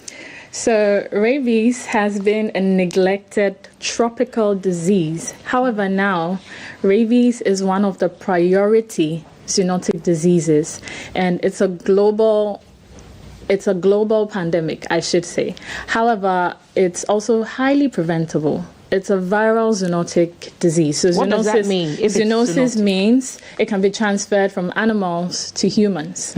So like you mentioned in your introduction, can be passed on from your cats, your dogs, bats, but it's mainly from warm-blooded animals or mammals. So rabies affects mammals in general. Humans are mammals. We even have mammals in the aquatic environment, but then we have bats, we have the cats, we have the domestic. But people think rabies only affects just domestic animals, but it affects wildlife as well. So in Ghana, 90% of our rabies cases are associated with dogs. Okay. However, when you go to the Americas, it's more associated to wildlife. And rabies is important because it's 100% fatal. However, it's also 100% preventable. It's like a two-edged sword. Exactly. On one hand, you can beat this, but on another hand, you could die. So we should say 50-50. Well, it's 100 because it can be totally prevented. I mean, Mexico has been able to eradicate human canine or human dog mediated rabies deaths in 2019, and they're the first WHO validated country that has been successful in doing that. Other countries have been able to totally eliminate dog associated or animal associated rabies, but here we are. We're still trying to fight. If you say someone has it or an animal has rabies, what is it? So rabies, like I mentioned, is a viral zoonotic disease, and it's mostly transmissible through the saliva of an infected animal. And rabies as well, you can say rabies is the kind of disease that you do not see coming, but it's there. I say so because symptoms may vary, and there are two kinds of rabies. There is the furious or the aggressive type, which affects 80% of the population, even in the animal populations as well. And then we have the paralytic rabies, so that's more like the calm one. So that affects 20%. And aggressive, how does it present? So the furious and aggressive rabies is the one we mostly use to determine that someone has been infected with rabies. So mostly it's aggressive. So you find the person exhibiting signs of hypersensitivity to light, to water, to touch. You see them acting a bit psychotic. You see them wanting to bite a number of things, but it can also start off with normal fever, malaise, and you can throw it off. And it will interest you to know that symptoms and signs can begin to present from 2 days to 2 years. After the bite. Or a scratch. So 2 days to 2 years. So I could have got a scratch, or you could have been exposed. That is still not lying manifested. Dormant. And it will just show up one day. Yes. But how do I know I have this? That is why it's important to visit the nearest veterinary facility as well. Because what happens is most people say, oh, a local dog, like it's just a local dog, I can ignore it. But you ignoring just that little bite, little scratch might be your doom. And there are 3 categories to exposed bites: to skin that is not broken or a wound. So with this particular one, your best bet is to wash the surface with soap and you're good to go. However, categories that may not even lead to a bleed, but then might have reintroduced or introduced the virus into your body. And then category 3 is majorly the bites. And let's say we are prone to certain illnesses. So like I said, rabies affects mammals or warm-blooded animals.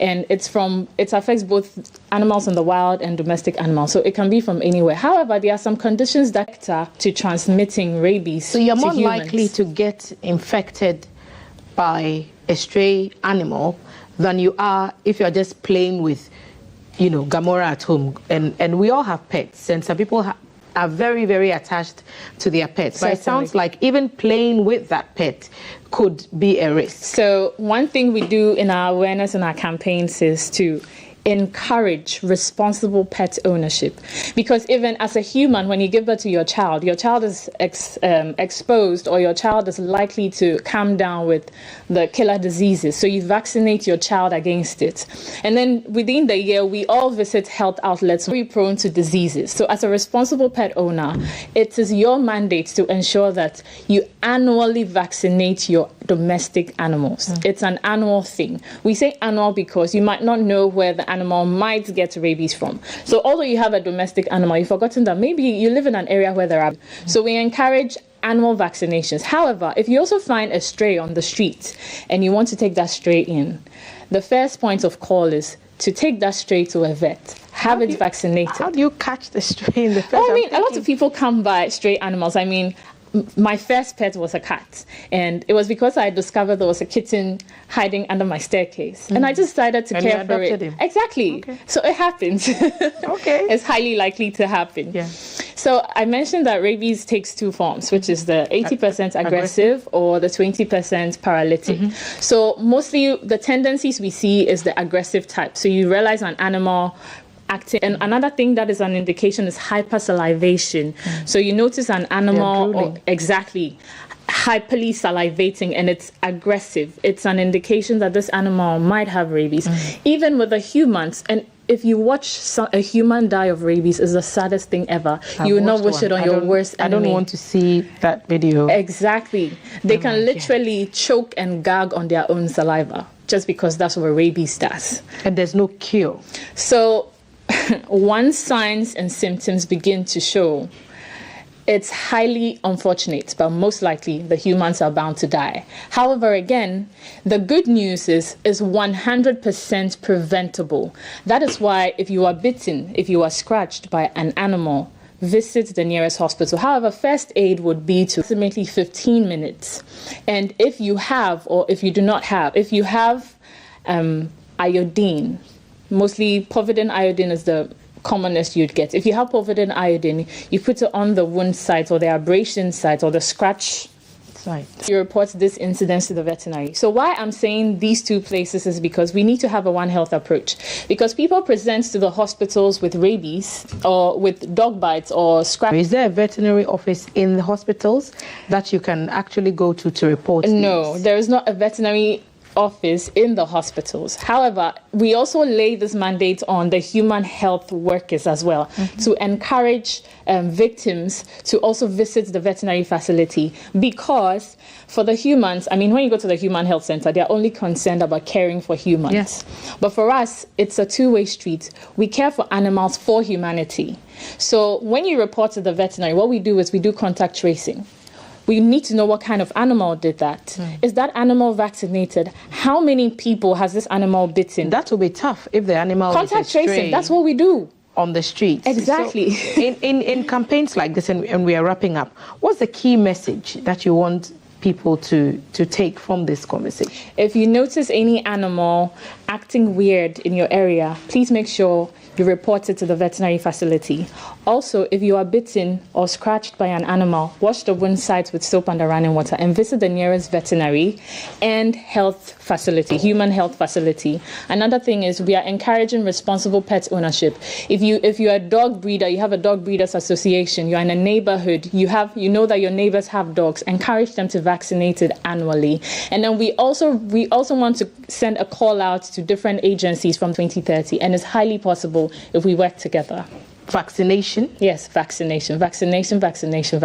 However, when infected, you will be given a vaccine, which is a post-exposure prophylaxis. Mostly it's between 3 to 5 shots. So it depends on the situation. Okay. However, it's easier and cheaper to vaccinate your animals than to vaccinate a human being, because a cost of a vaccine for an animal is likely between 10 cedis to approximately 20 cedis. But it will interest you to know that for one human shot, you might go to a private facility and they'll charge you 800 cedis for one shot. And imagine if you have to take 5. So it's like they say, prevention is better than cure, but also prevention is much cheaper than cure. Thank you, Michaela, for sitting with us today. All you needed to know about rabies, Michaela Ama-Wickham has just given us all the critical information. You can watch this interview on our stream. GTV Ghana is the handle to look for on social media. We'll take a quick break. When we return, there are more conversations to be had on this breakfast table on GTV. We'll be back.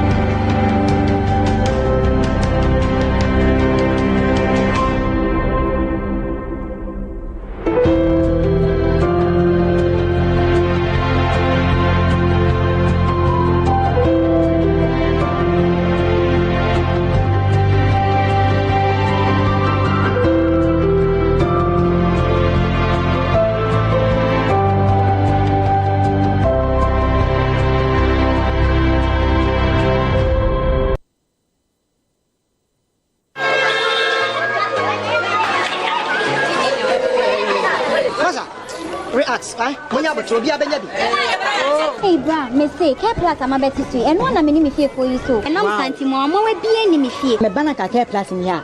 Me say come da how. Na me next time me na bra, me say me tie say me care plus me nyo. And I'm about to swear me say na you na the coffee. You should try coffee. I care for you. How you son? Oh, I care plus for you, eh? Brother Betty. Minia, make campo care plus. Mosquito spray, edit on make campo ne quay, answer the mount. Wait, 18 minutes, killing is lovely. Leave the room for 15 minutes after spraying and don't sleep in the room with the burning coil. FDA AG crack to ya too. How far with your intention? To be honest, I'm so nervous about starting this new role on Monday. Oh, please. I know you'll be great at it. You should be worried about what benefits they have. Example, do they have health insurance? I doubt they will have that for internet. But no shaking. I have NHIS already. After you're on a line, Ina, look at you. What are you going to do in the office when you can just download the app to register for an NHIS membership?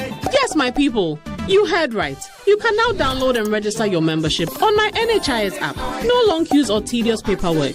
All you need is your Ghana card to register for yourself and for others. Once you register, you get a new digital NHIS card on your phone. My NHIS app gives you access to credentialed health facilities and services across the country. NHIS covers over 95% of disease conditions in Ghana. Access to healthcare just got easier. So let me sign up quickly. It's everywhere. 8K. Hey, wait. You go put it on his tab. This is my man. Good luck.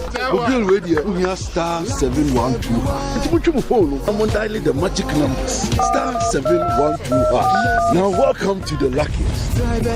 And now with me automatic. You can buy for yourself or your loved ones. Mommy, tell mommy who's here. You're buying for me, right? Or who else? Let me choose buy tickets for others. Love you, boo boo. No, maybe straight to option 4. You need to buy tickets worth 50 Ghana to qualify. Yes, you can buy random or preferred tickets. I'm choosing random tickets. Listen, if you buy the random ticket, the system chooses a random number for you. But if you buy the preferred, you get to input your own preferred 5 digits. 5. Now follow the prompts and confirm. Now the luckiest. Supply. Meet Kwame. He's not just any Kwame.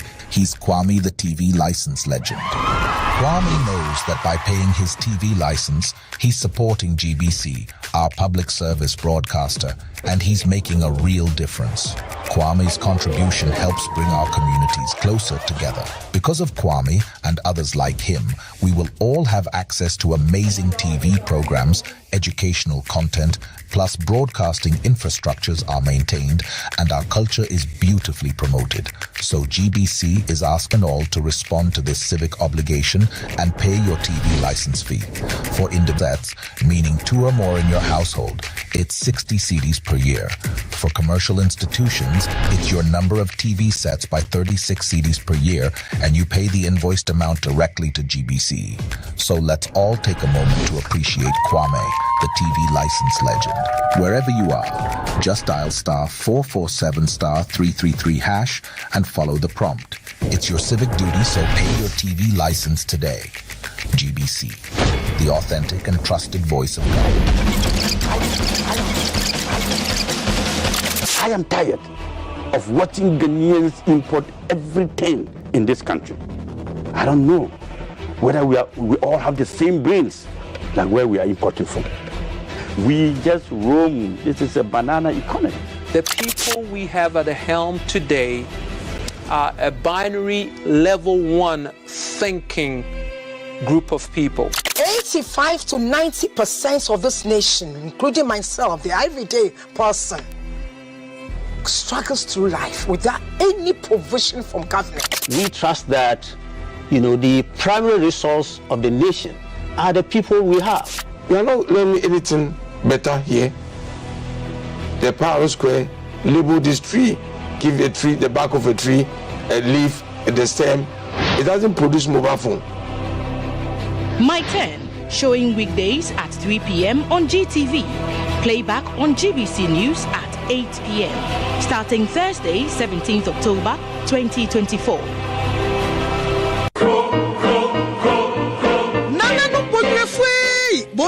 Tafa she breadru so oti kruwire krawire ene brawre nwoma so krobia yirifi asante kotokohene otumfo se tutu otoso emienu asante mayura bonwire hene nana bobia ansa otoso mienu bonwire hima na nya akofrempo ma ye otoso mienu ene nana ma hene ewo bonwire eto nsa dia framu se 2024 bonwire kente festival no ebre no eduru so ye behya asie kwasiada October bosome de toso edumiensa ejoda eye 14th no nana no begu nsa aya amamre na afi ye siesie krum ebna da eye akansie da na afi ya grobranso ya wada ye beye kente nwene akansie aduane noa na afi ye miss bonwire kente 19th eda memenda ene dwuma no empomponso ankasa Ghana mampani adodanko akufuado ene na bedi echi Alhaji Dr. Mahmoud Baumia edwesomanhene na nafra ne okese otoso nan ene ne manhema na ya santoa na nanmanhene ene ahema nyina so bebebi ade echi kwasiada eye esom ye nyina ye beka bom na yakoyinkoto dwanima bompa ya da nyame ase bonwire kente festival eba so dendende.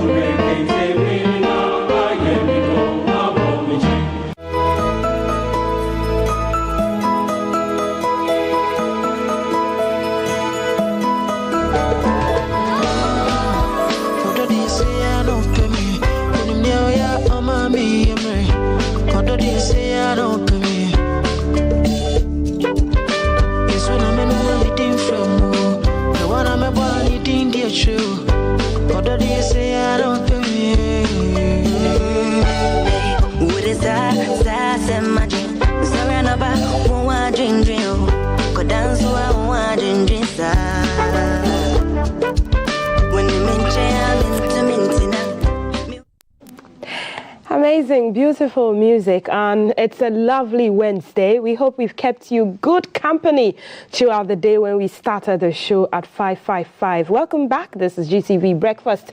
I am Maltiti Saida Sadiq, and 53 days to go to the polls to select parliamentary reps, and then the president of Ghana will be sworn in January 2025. Are you ready? Well, we're helping you get ready and gear up for the elections, because we are sitting down now for a conversation of ultimate importance, because there's a cry to not leave anyone behind. Now, on the show today, now we're joined by reps from Save the Eye Foundation. They are partnering with disabled people or persons with disabilities to embark on a peaceful national walk to promote a violent-free 2024 elections. Send us your questions to them. If you're somebody living with disability and you have challenges and you envisage some challenges, you want to know how we address, send it to 055-556-1034. That's our WhatsApp number. We're streaming on Facebook at GTV Ghana as well. My guest this morning for this conversation on my immediate left is Madam Patience Ofei. She's Executive Director for Save the Eye Foundation. Good morning, Patience. Welcome to the show. Good morning, my dear. How are you? I'm good. Great to have you. To Madam Patience's left is Moses Ayanku Derry. He's the founder as well of Save the Eye Foundation. Moses, good morning. Welcome to GTV Breakfast. Good morning. Good to have you. Yeah, to Moses' left is Gladys Agbenu. She's Secretary of Save the Eye Foundation. Gladys, good morning. Welcome to the show. Thank you. There's a lot to unpack, and I'm sure you'll share with us from the previous elections and this election and why it is important that you have this national peace walk. Patience, is this something you have done before? This is your first walk? We have been doing it. We have done it before. That's the first time. Okay. And this is the second time. The second edition. Yes, that we are going to do it. Okay. So we have done it before. What's the plan? How did you come up with this idea? Because, you know, the disabilities in our communities, if anything happens, they are going to suffer. As we are sitting here now, if anything occurs now, we'll all run and leave them. So these are the things or the motive behind why we are doing the work. Right. Moses, tell us, what do you envisage should happen this election? Has Save the Eye Foundation drawn attention to the challenges that PWDs will be facing in elections? Do you think something has been done, and what are you looking forward to, change? Yeah. Yes, Save the Eye Foundation will look at one or two things before we came up with this concept. Okay.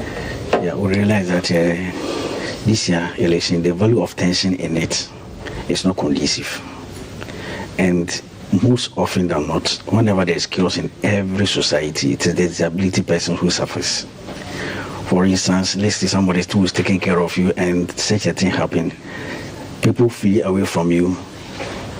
And nobody is there to take care of you. Where are you going? And now we've looked around ourselves and we realize that the system is very difficult, as we are saying. And how much more should anything of such occur? So that's why we came out of this initiative to let our voices be heard, so that there won't be anything that will be affecting us during these elections. Right. Because during elections, the violence and other things, it always go to the aged, disability persons, pregnant women, children, and people lying on sick bed. Yeah. So if we realize that, no, let's come out of this concept, let our voices be heard. Because we realize the Peace Council is doing his best, Christian Council is doing their best, chiefs and all the Christian churches are doing their best. So let us also come out. We are part and parcel of this year election. We are stakeholders into this year elections. Gladys, what is the work aiming to do? Who are you calling on? Okay, thanks for the question. We aim to encourage persons with disabilities to vote, to exercise their right to vote, and also to promote peaceful coexistence among citizens of Ghana during this election. Right. And also to raise awareness for accessibility and inclusivity in the upcoming elections. Okay, Patience, what do you hope to see? Are you looking at, politicians, leaders in society to join in this work, and what commitments are you hoping they make?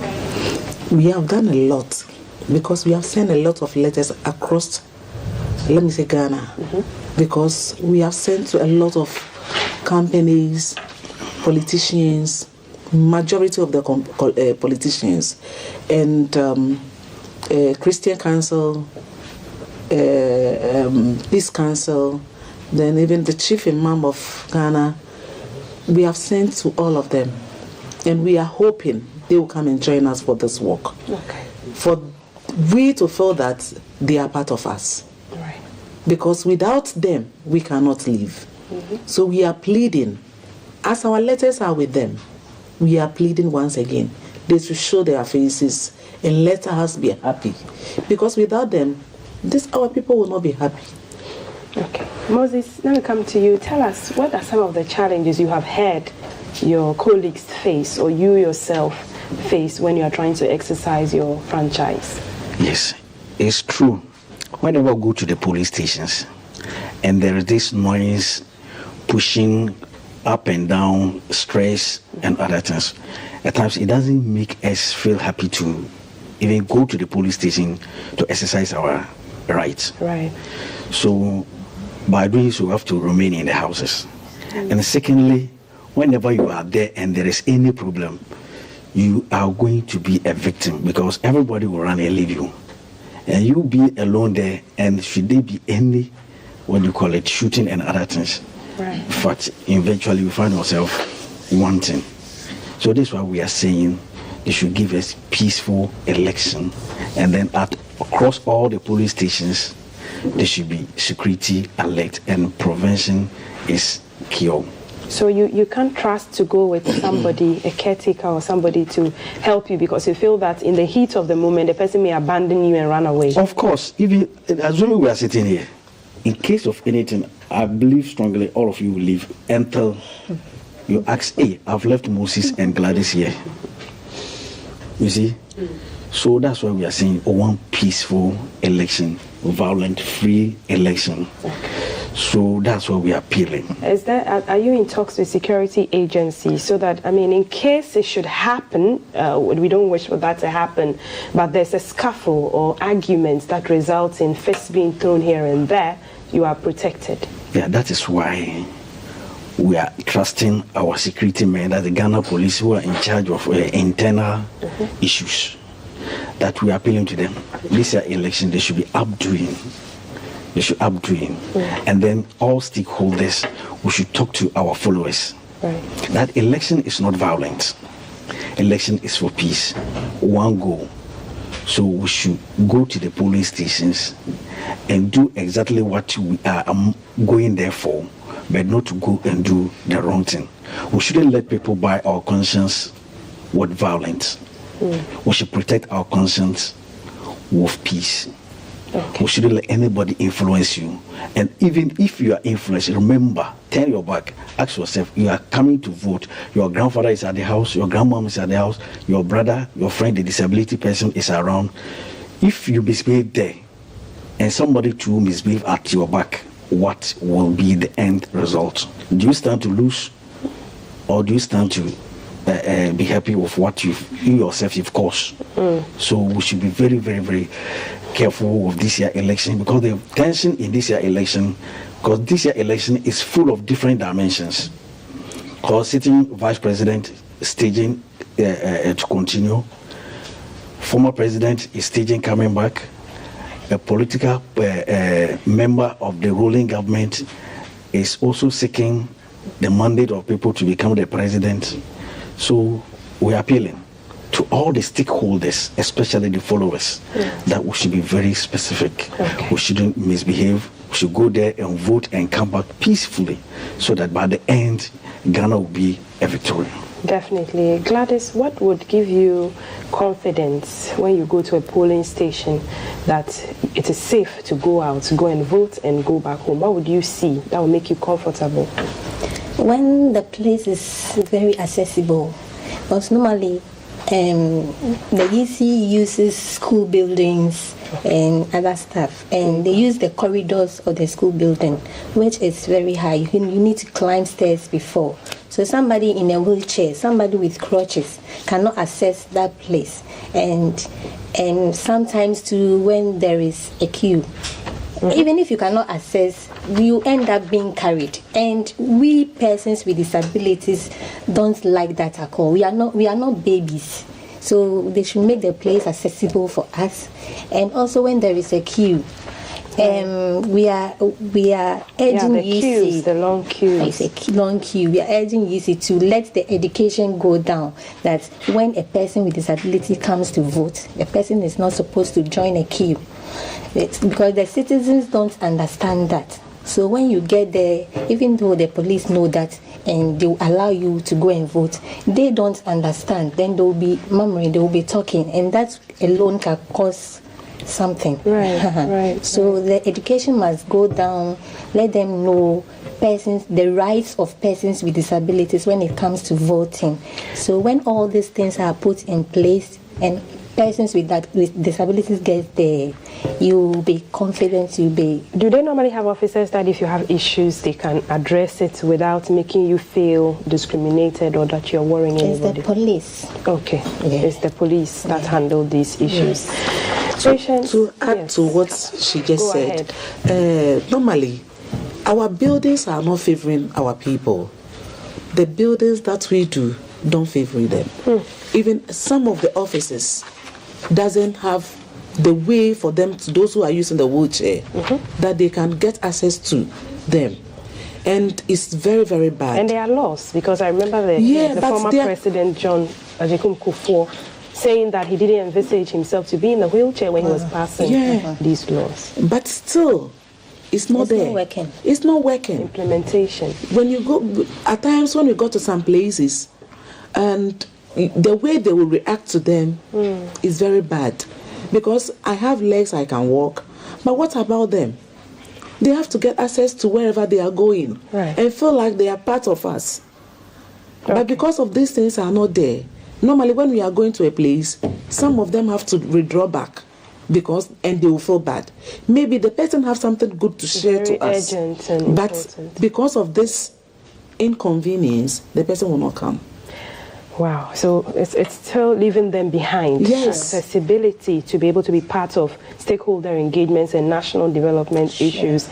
So who are we seeing at the walk, patients? Who are the walk frontlining it? First, the police, we have informed them. Okay, Ghana Police? Yes, Ghana Police, we have informed them. And ambulance is coming as well. And there will be another car that is going to be there, if anything, to carry them along. Okay. And so these are the details on the flyer? Yes, please. Okay. All right. Go ahead. We have some of people that are going to be around. If anything, they will assist them. Okay. And we are inviting everybody to join this walk. Everybody should come out because you have somebody like this in your family. Even if you don't have, you have pregnant women in your house. You have babies around. You have old ages around. So you have to come around. Right. And let's talk together and tell the whole world we need peace in Ghana. We need peace in Ghana. Moses, your last word. Yes. What I have to say finally is that we are all speaking peace. We are all speaking peace. So I would like to use this to speak in Hausa. Oh, okay. Salam alaikum. Nawaye yanzongo. Na rukuku. Sakaranga election da zamu yinga. Ku yankuri. Ku bari sunan mu kanda ana bata sunan mu kaman ko wanda sakara za election. Mu yanzongo ke kawo ba hat na rukuku sakaranga. Ku bari mu sace a kare kira wannan suna a gama da mutanen zongo. A bari a gana kamar addini mu ya zama peace, togetherness and love. Okay. Masala mabisa nko bisa na anya musa likudela. Biga ta ton beni de pola da kwalanga da jajaba. Chen aga ton bienga fi janjeri an suyosene. Kambas chen balanga. Balanga jabu ananala tika Ghana apin Ghana depo. We have no Ghana apart from our country. Right.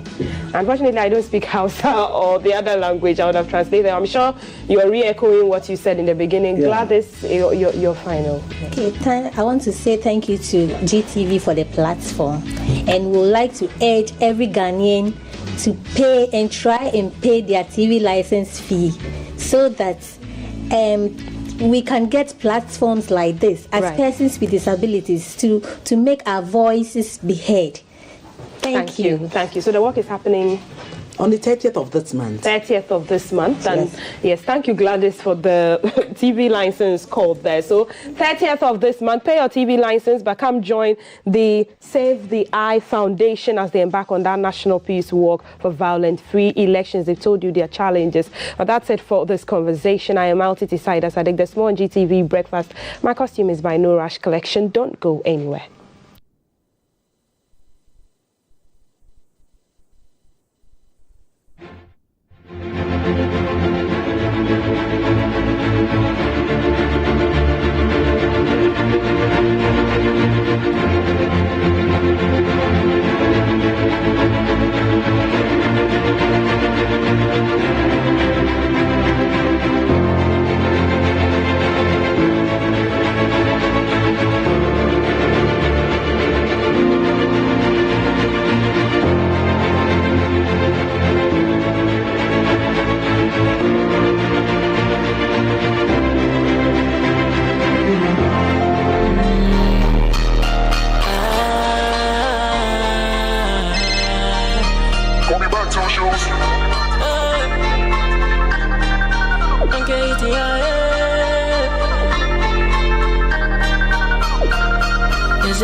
Fishy girl, I don't wanna be other. I take my sentino, me fan it to chacha. Oni mukasa, it's me body hookah. Fish on my man, no sang in a pancasa. Oda, they don't need the air, you figure. Intimidate, and you're crawford kicker. You're the ninja, talk on your casa, and ninja.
Hi, we're back. It's #GTV Breakfast. We're excited to have Nketia, a talented Afrofusion artist known for hits like Sismude and Nanaya, and the video that just went by, Yes I Do, with Ara the Day. He's worked with some of Africa's biggest names and is making waves with his unique sound. Here to have an in-depth conversation with him, get quite close to him.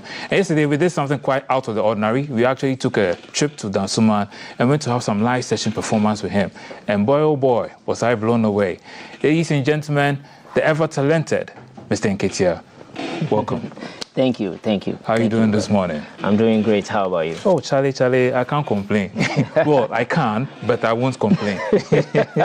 Oh, music collaboration with Ara the J. Yes, I do know. We'll speak about the collaboration soon enough. But I just want to know, for those who are not familiar with you, tell us a bit about yourself. So I'm a producer, I'm a songwriter, and I'm a singer. Okay. I've worked with Flo Kingston, an episode, and Ara. Ara DJ? Yeah, Ara DJ, yeah. Okay. So, and I want to get a little more personal. So tell us where you grew up and stuff like that. I'm more of a Kukumlimle boy, but I moved to Dansoman, Yeah. But I grew up in Kukumlimle, and I went to GTTC, Government Technical Trainees Center, and I did diploma in Otobody West. Okay. Yeah. And you're a musician now? Yeah, school is school, but talent is talent is different from, So I learned how to produce and then how to mix and master. So aside that, I write for other artists as well. Oh, really? Yeah, I've written songs for some big artists. Yeah. Oh, really? Oh, that's nice. Do you want to mention a few of them? Usually, I want the artists to mention it, so I don't know that Nketia Music is the one behind all this.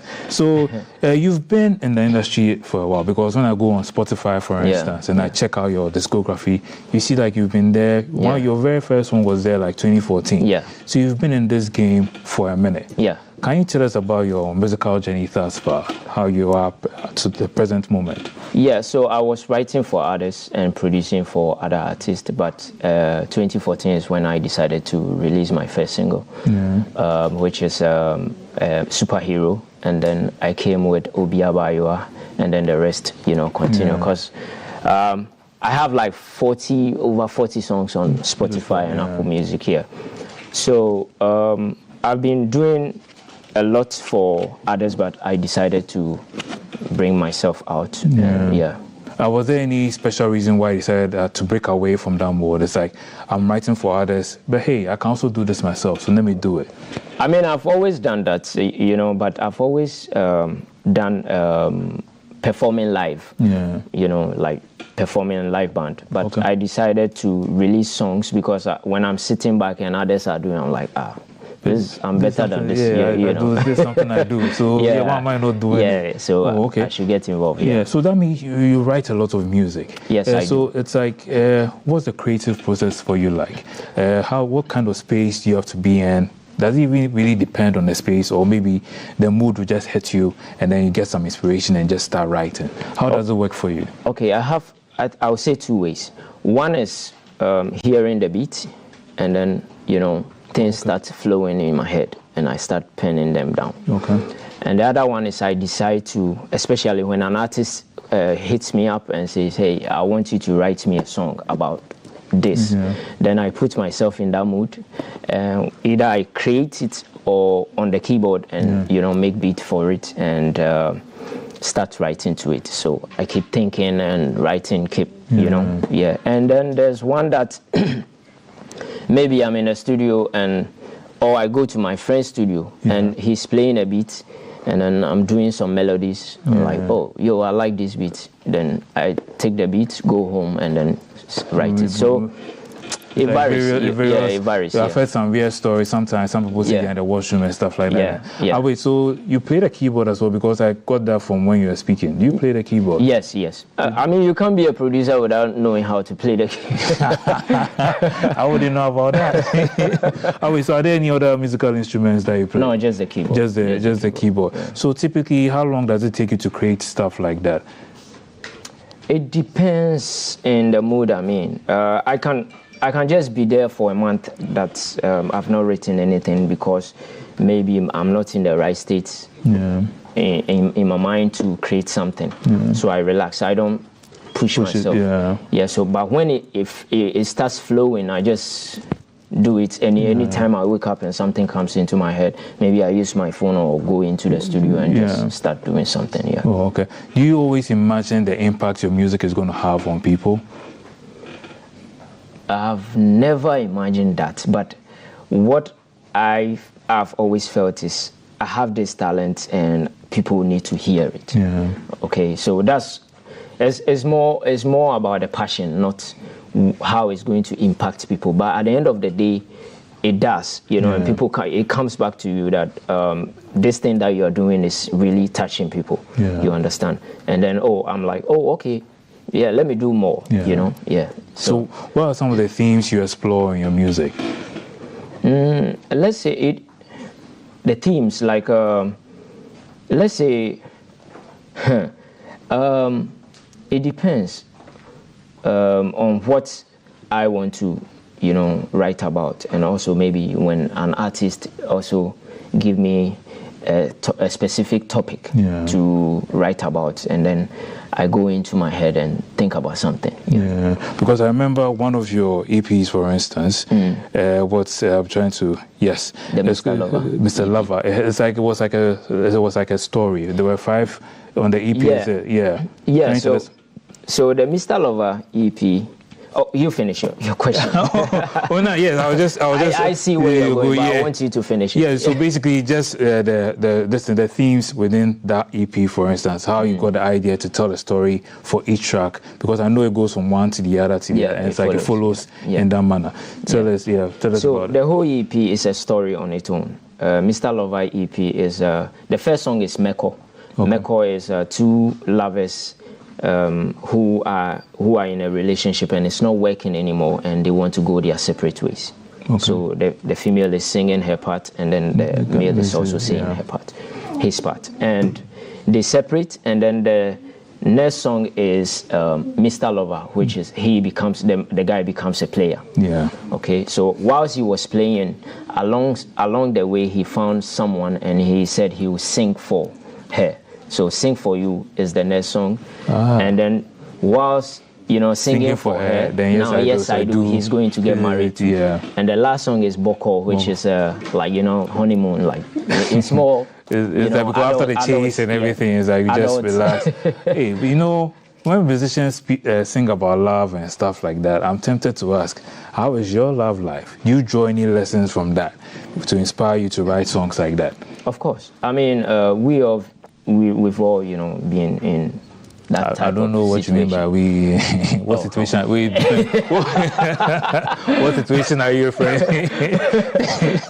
I have a song called Odomu Fever, and I think I performed it at Plus 233, and before I started, I said, I got, I was heartbroken and I wrote this song, and everybody started laughing. So as most of us write from our experiences, or maybe the things that we see. So is it safe to say we shouldn't offend musicians? No, I mean, we are humans, so anything can happen. But you mean if you offend me, I'll put it in a song? Well, no, because if you look at artists like Taylor Swift, it's like some of her past relationships, the songs she has done about those boyfriends. Maybe your opinion is like, we should be nice to you so that we don't end up, badly written in a song. So for now, we just go and take Odomu Fever, and then we come back and continue the chat. All right. Enjoy this one. Na na na, yeah. Ayodomu fever, yeah. Ayodomu fever, yeah. I drew it down up, baby. Sorry, I'm not in the point. See me go, doctor. I wanna share me more, you're more cooking. You don't even do it. See your best of me, I react. Mama comment. This I am inside the Wajuma. Oh, mommy, APC, Yakuma. Oh, mommy, Pandia, so one year, Juma. Oh, the drip, see me, so I am back. Oh, see me, I react. Oh, she is. Ayo, your double fever. Yeah. And your double fever. Yeah. And your double fever. Yeah. And your double fever. Yeah. Let's say I buy you a fefe. And one day I shall meet you, mama. It's a gano kochamina. Ever since you left me, baby, I've been missing you like crazy. Sabrevia, oh my lady, my feel what you get there. Seboni bina maya fachamina unim sound kuanimido. Undimi go doctor son sami. We're up close with Nketia Music, just gone by Odomu Fever. If you get fever, sometimes it's not a good thing, but if it's a love kind of fever. Oh, you know, the band you were playing with, I hear they are called Adwempa. The Lovers. Yeah, Adwempa band, but Adwempa. when they are with me, it's the Lovers band, yeah.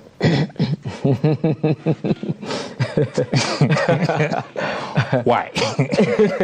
I mean, Mr. Lover. I'm the Mr. Lover, so... Okay. You know what? I'm going to push through it. I'm going to push through it, not be mischievous and all that. Yeah. So but you've been there for some time now, since 2014 up to now. Yeah. It's like, but it doesn't seem like a lot of people seem to know the work, the craft, the passion with which you do your job. What particular challenges are you facing in the industry? Yeah, I think more has to do with promotion. Promotion in terms of finances, because it takes a lot to, promote a song. And also, I think what I realize is it takes time for a good song to penetrate into the market. Yeah. I mean, someone can just joke around and before you know, the song is everywhere. But songs that are really, like structured and, really worked on, takes time for people to get what is going on in the song. So I think that is also another challenge there. Yeah. Because earlier you mentioned that it takes a lot to promote a song, to get it into the mainstream. Or do you want to touch on what exactly that is? Yeah, I think finances, like I said, mostly you have to pay some bloggers and some influencers to use your song. And also some media houses also, does receive payment before they promote your song. So when you don't have that money to put into a song, it becomes very hard. And then social media becomes your only option to promote it. So it takes a lot to push a song in terms of money. So does that mean you're not with a record label? No, I'm not. I have a team. I have my boys, like, we are like friends and we are working together, but I don't have like a record label that's behind me that is pushing my stuff. It was like, so maybe perhaps you think what can help, push your music into the limelight as well is like doing some collaborations with some of the big artists. Do you feel their support is also needed in order to help you come out of the shadows? Yes, of course. If I get the opportunity to feature some of the artists, I will appreciate that. Yeah. Well, why are you making the answer so simple? Because it sounds like there's more there you don't want to talk about. Is that true?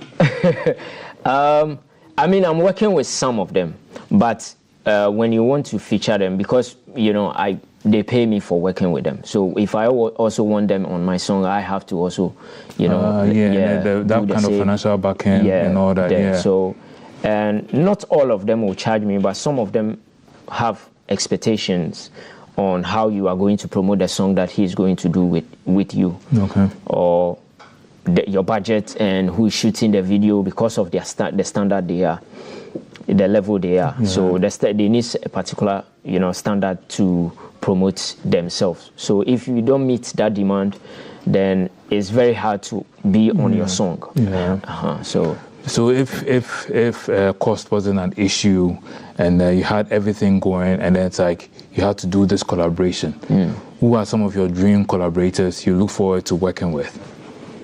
Number one, I would say Kiddy, because he's very talented. I've worked with him.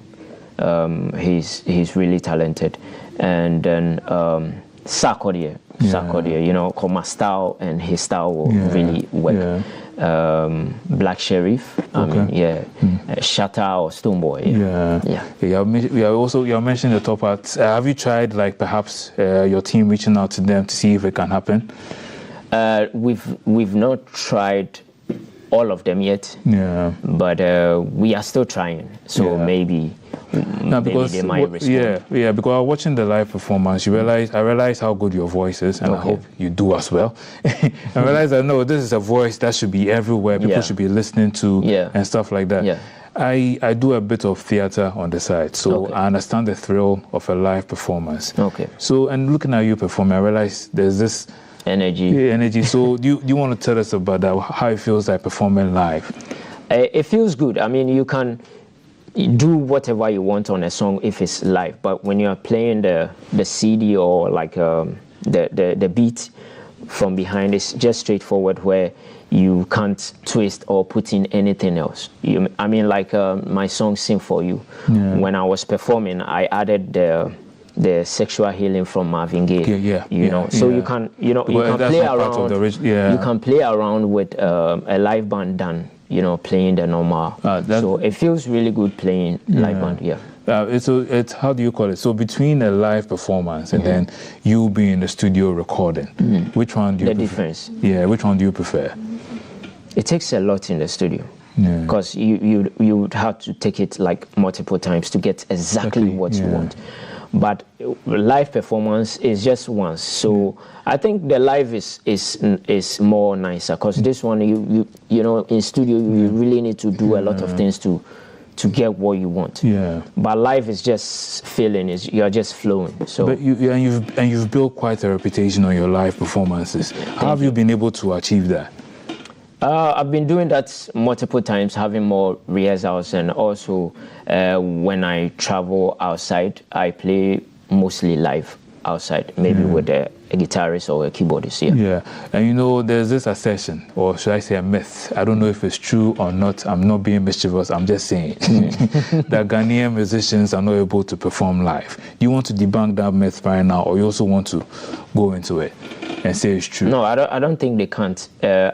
I think they don't, have the means, and sometimes, even if they do, they think it's expensive. Playing live band is very expensive. I mean, if let's say Shatta want to play live in UK, he need to carry everybody. So I think it's the money. It's not that they can't. They can't, because when you have multiple rehearsals, once the investment is there as well, it makes it easier. Quite easy. I just want to go back a bit. Earlier, you mentioned some of the people you love to collaborate with, including Stonebwoy, Sarkodie, Black Sheriff, Shatta. Has any of their work influenced the music that you do? I don't think so. I think I'm unique on my side. I like them. I listen to them. But my stuff is on a different level, So they've not really influenced me. They are doing great as artists as they are, but I am more into the old people like the Lumba and the Kojuntri, and I listen to that side more, and then flip that on a new beat. So they are doing great. But they are not influencing me in my creativity. So you look up to people like that, Lumba and Kojuntri. Can I put you on the spot and let you give me like a favorite lyric or something from any of them? Maybe Daddy Lumba or Kojuntri. I would say Kojuntri. Ma kumaya ma, odokraya mama, ma kumaya ma. Mitima bubuano mejin from Minkosha you have been seen. Abani kaba asheni duku anymore. Wewe hina penye. Nemineti ati se drobe. Nesifita ati se si trema. Nadia bakwa ekumi wani una. Nini pedia. Tise equiaba Yeah. Charlie, that was beautiful. Man, you are the man. Thank you. So when it comes to your live sequences, for instance, how do you know, like your the sequence? How do you know the arrangement, like to go from here to here? How do you deal with all that? You mean when I'm singing? Yeah, with a live band and everything. With a live band. Yeah. How do you arrange the song, so to speak? Yeah. Mostly, I like to start with the slow songs. Yeah. So it gives me that mood to build up to the hot song, which is the danceable song, like Chen Chen Bi. Yeah. So as the arrangement, we pen it down. Yeah. Okay, like from here to here, we know the tempo, because I produce as well, so I know the tempo, I know the keys. So it makes it easier from moving from this key to this key to the next key. Yeah. So has there ever been a situation where you're performing live and then perhaps the audience reception or something makes you change something in the arrangement, but even though you haven't consulted your band, but it's like, nah, the way this crowd is reacting, let me go to this. Yeah, really unique. It happens. Oh yeah, so it happens. Like 233, I was performing, and the way the crowd was, cheering, I felt like this is the time to play Odomo Fever. Yeah. Okay. Yeah. And when I did, everyone was singing along, because they kind of understood the song, like the process where I was building to. Yeah. So I've had that experience a couple of times. Yeah. Yeah. So I know you have a latest song out, Chen Chen Bi. Chen Chen Bi. Yeah. Yes. Does it come from Chen Chen Bi or that's a different song? I'm trying to sing, but I realize my voice is not as great as yours, so I'll stop myself and I'll allow you to tell us the story. Okay, so Chen Chen Bi is a tree. Chen Chen is a tree. Yes. Chen Chen is a tree. I knew that. So that tree, when it grows, and in the olden days, they peel the skin of it and use it for cloth. Yeah. And also when it becomes old, they search mushrooms and stuff under it to make soup and all those things. But the inside is very weak when it's old.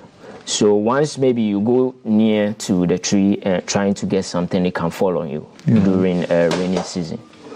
So I learned that from my dad. He told me the story. So because I was wondering, the reason why they say Chen Chen Bi Edimewu is it's like something you rely on can also, hurt you or betray you at a particular point. Yeah. So that's what the Chen Chen tree represents when in that proverb way. So when they say Chen Chen Bi Edimewu, that's the meaning of it. It means that someone that you love so much can betray you. And that's what the song is about. So it's not from that song, Chen Chen Bi Edimewu, the old song. Yeah. I know that song, but that's mine is different. But I mean, it's in the same context. Yeah. Yeah. So what happened to you? You mean? Oh no! I mean no. let me tell you. You see the beat for that song. I did not produce that beat. It was an artist from South Sudan. I was in Kenya, and he was like, we're live on Facebook. It's like, hey, yo, you guys are in Kenya. Take these beats, listen to it, and let me know what you think. So he sent it to my guy, and my guy sent it to. I was like, wow. So right there and there, something came into my mind. That was Chen Chen Bi Edimewu. When I came to it, it's not like somebody broke my heart. I beg. How many times?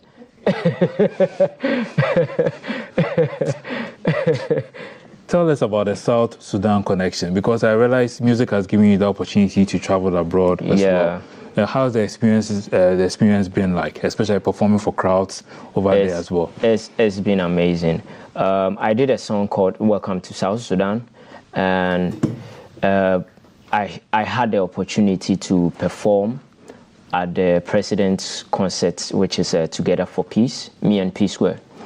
Oh, nice. And their Independence Day, they put me on, even America puts me on New York Billboard for the Welcome to South Sudan. You're not a small man. I mean, I'm still struggling. Well, maybe that's why you're here. It's going to end, because his talent, it's beyond. It's just beyond Ghana. Yeah. So when I get to South Sudan, I have special treatment, and that song is my most streamed song so far. Welcome to South Sudan. Yes. Okay. the last time we checked, it's the second most popular song in South Sudan. How does that make you feel? It's amazing, man. If you see the performance and the crowd is crazy. Yeah, can you give us a taste of it? Okay. Welcome to South Sudan. Juba is the capital. They live along the river Nile. You wake up to the sunshine. Welcome to South Sudan. Juba is the capital. They live along the river Nile. The people here are very kind. Beautiful people with beautiful skin. They got plenty mangoes and there's a lot you can eat. I love to see them smile cause their teeth is white like milk. The view is very nice when you're standing on a hill. Welcome to South Sudan. I'm not sure a lot of Ghanaians will be happy with South Sudan right now. I mean, I'm going to do one for Ghana because I'm from Ghana, you know. Yeah, and especially the fact that a country called Sudan scored us yesterday. Sorry. I know I said I'll stop teasing, but I just had to. What was one experience throughout your music journey that you've learned that you wish you had learned earlier? Oh, that's a good question. Yeah. I've never thought of this.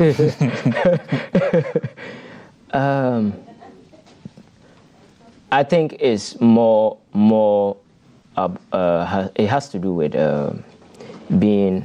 I'm more of an introvert.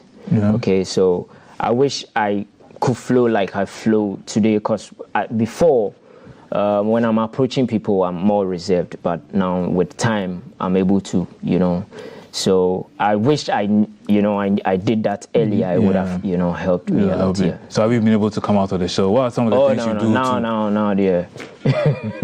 It's way better than. No, dear. I'm all over the place. Yeah. That is good to know. So it's like Change MB is out there.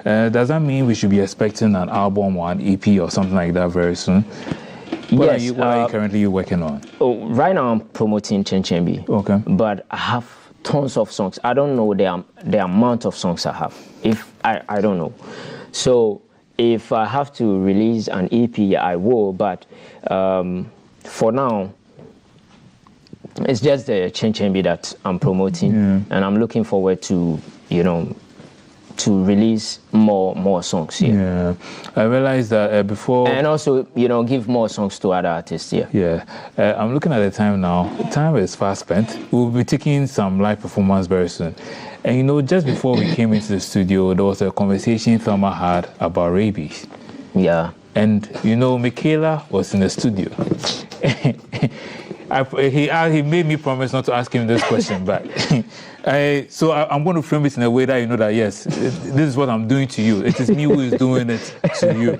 So has it ever been the fact that maybe the music wasn't really bringing in as much, so he said that let me go and do something else, perhaps sell some rabbits, and then I do the music as well. So I moved my studio to the house, so I work from home, and I have like a backyard, there, and I decided why not, do something, aside music, like when I'm free, I have a free time, so I decided to go into rearing rabbits. And I had like huge number of rabbits, and people were buying from me at a point, but I held on now because the feed kept getting expensive when the dollar is going up.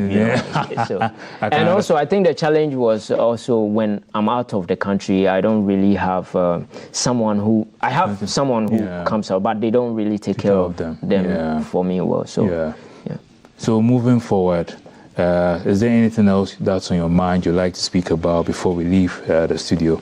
Yes. Yeah, please go stream my songs. Especially Change MB is out, and also I want to thank a lot of people for supporting me. It's been a journey. I owe a lot of people, man. Like you, I owe you. Oh, not me, my producers. Yes, they are the ones who found Nketia and then brought him into the studio this morning. Yeah, so I owe a lot of people, man. It's been a journey, and a lot of people have supported me throughout my career, and I can't mention all the names here, but thanks to everyone who supported me from day one, and are still supporting me now. And I want to thank Team Nketia Music and SZ Equatoria, my guys in the States who, keep promoting me on the east side of Africa. Welcome to South Sudan. That was a lot. So we can find Nketia Music on all platforms. All platforms. Nketia Music. Platforms. Is there a special way you spell your Nketia, or is it normal? It's a normal Nketia, Nketia. Okay. And the music is MUSIK. You see, SIK. Musicians always have a lovely way of doing certain things. SIK. SIK. So I know I gave you the final word, but like to every up and coming budding musician who is finding the industry very tough to deal with, what advice would you have for them? Never give up. It's important, Never give up. But it's not easy, though.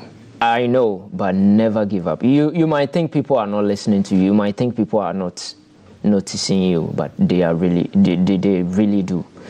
People are watching you. So never give up. Never give up. That's the final word from Nketia this morning. Never, ever give up. Charlie, thank you so much for passing through this morning. Thank you for having me. Thank you. So before we go, we give you another music rendition from Nketia Music, and this one is Chin Chin B. Thank you all. Join us again tomorrow, same time. It's #GTV Breakfast. We out.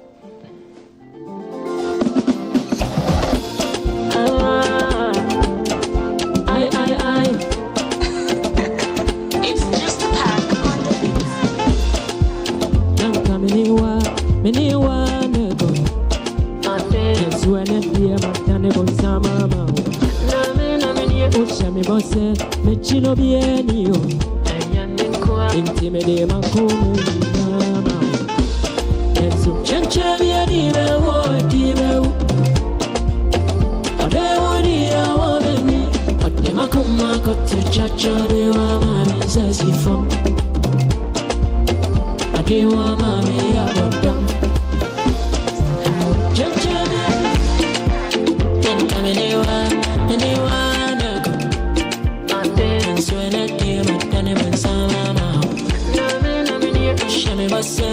Chino bienio timide makome nama enso chancha biani bewo dimewo adewo ni awoni ade makoma kote chacha de wa mami sasi fom ade wa mami abodam chancha biani bewo dimewo adewo ni awoni chacha de wa mani sasi fo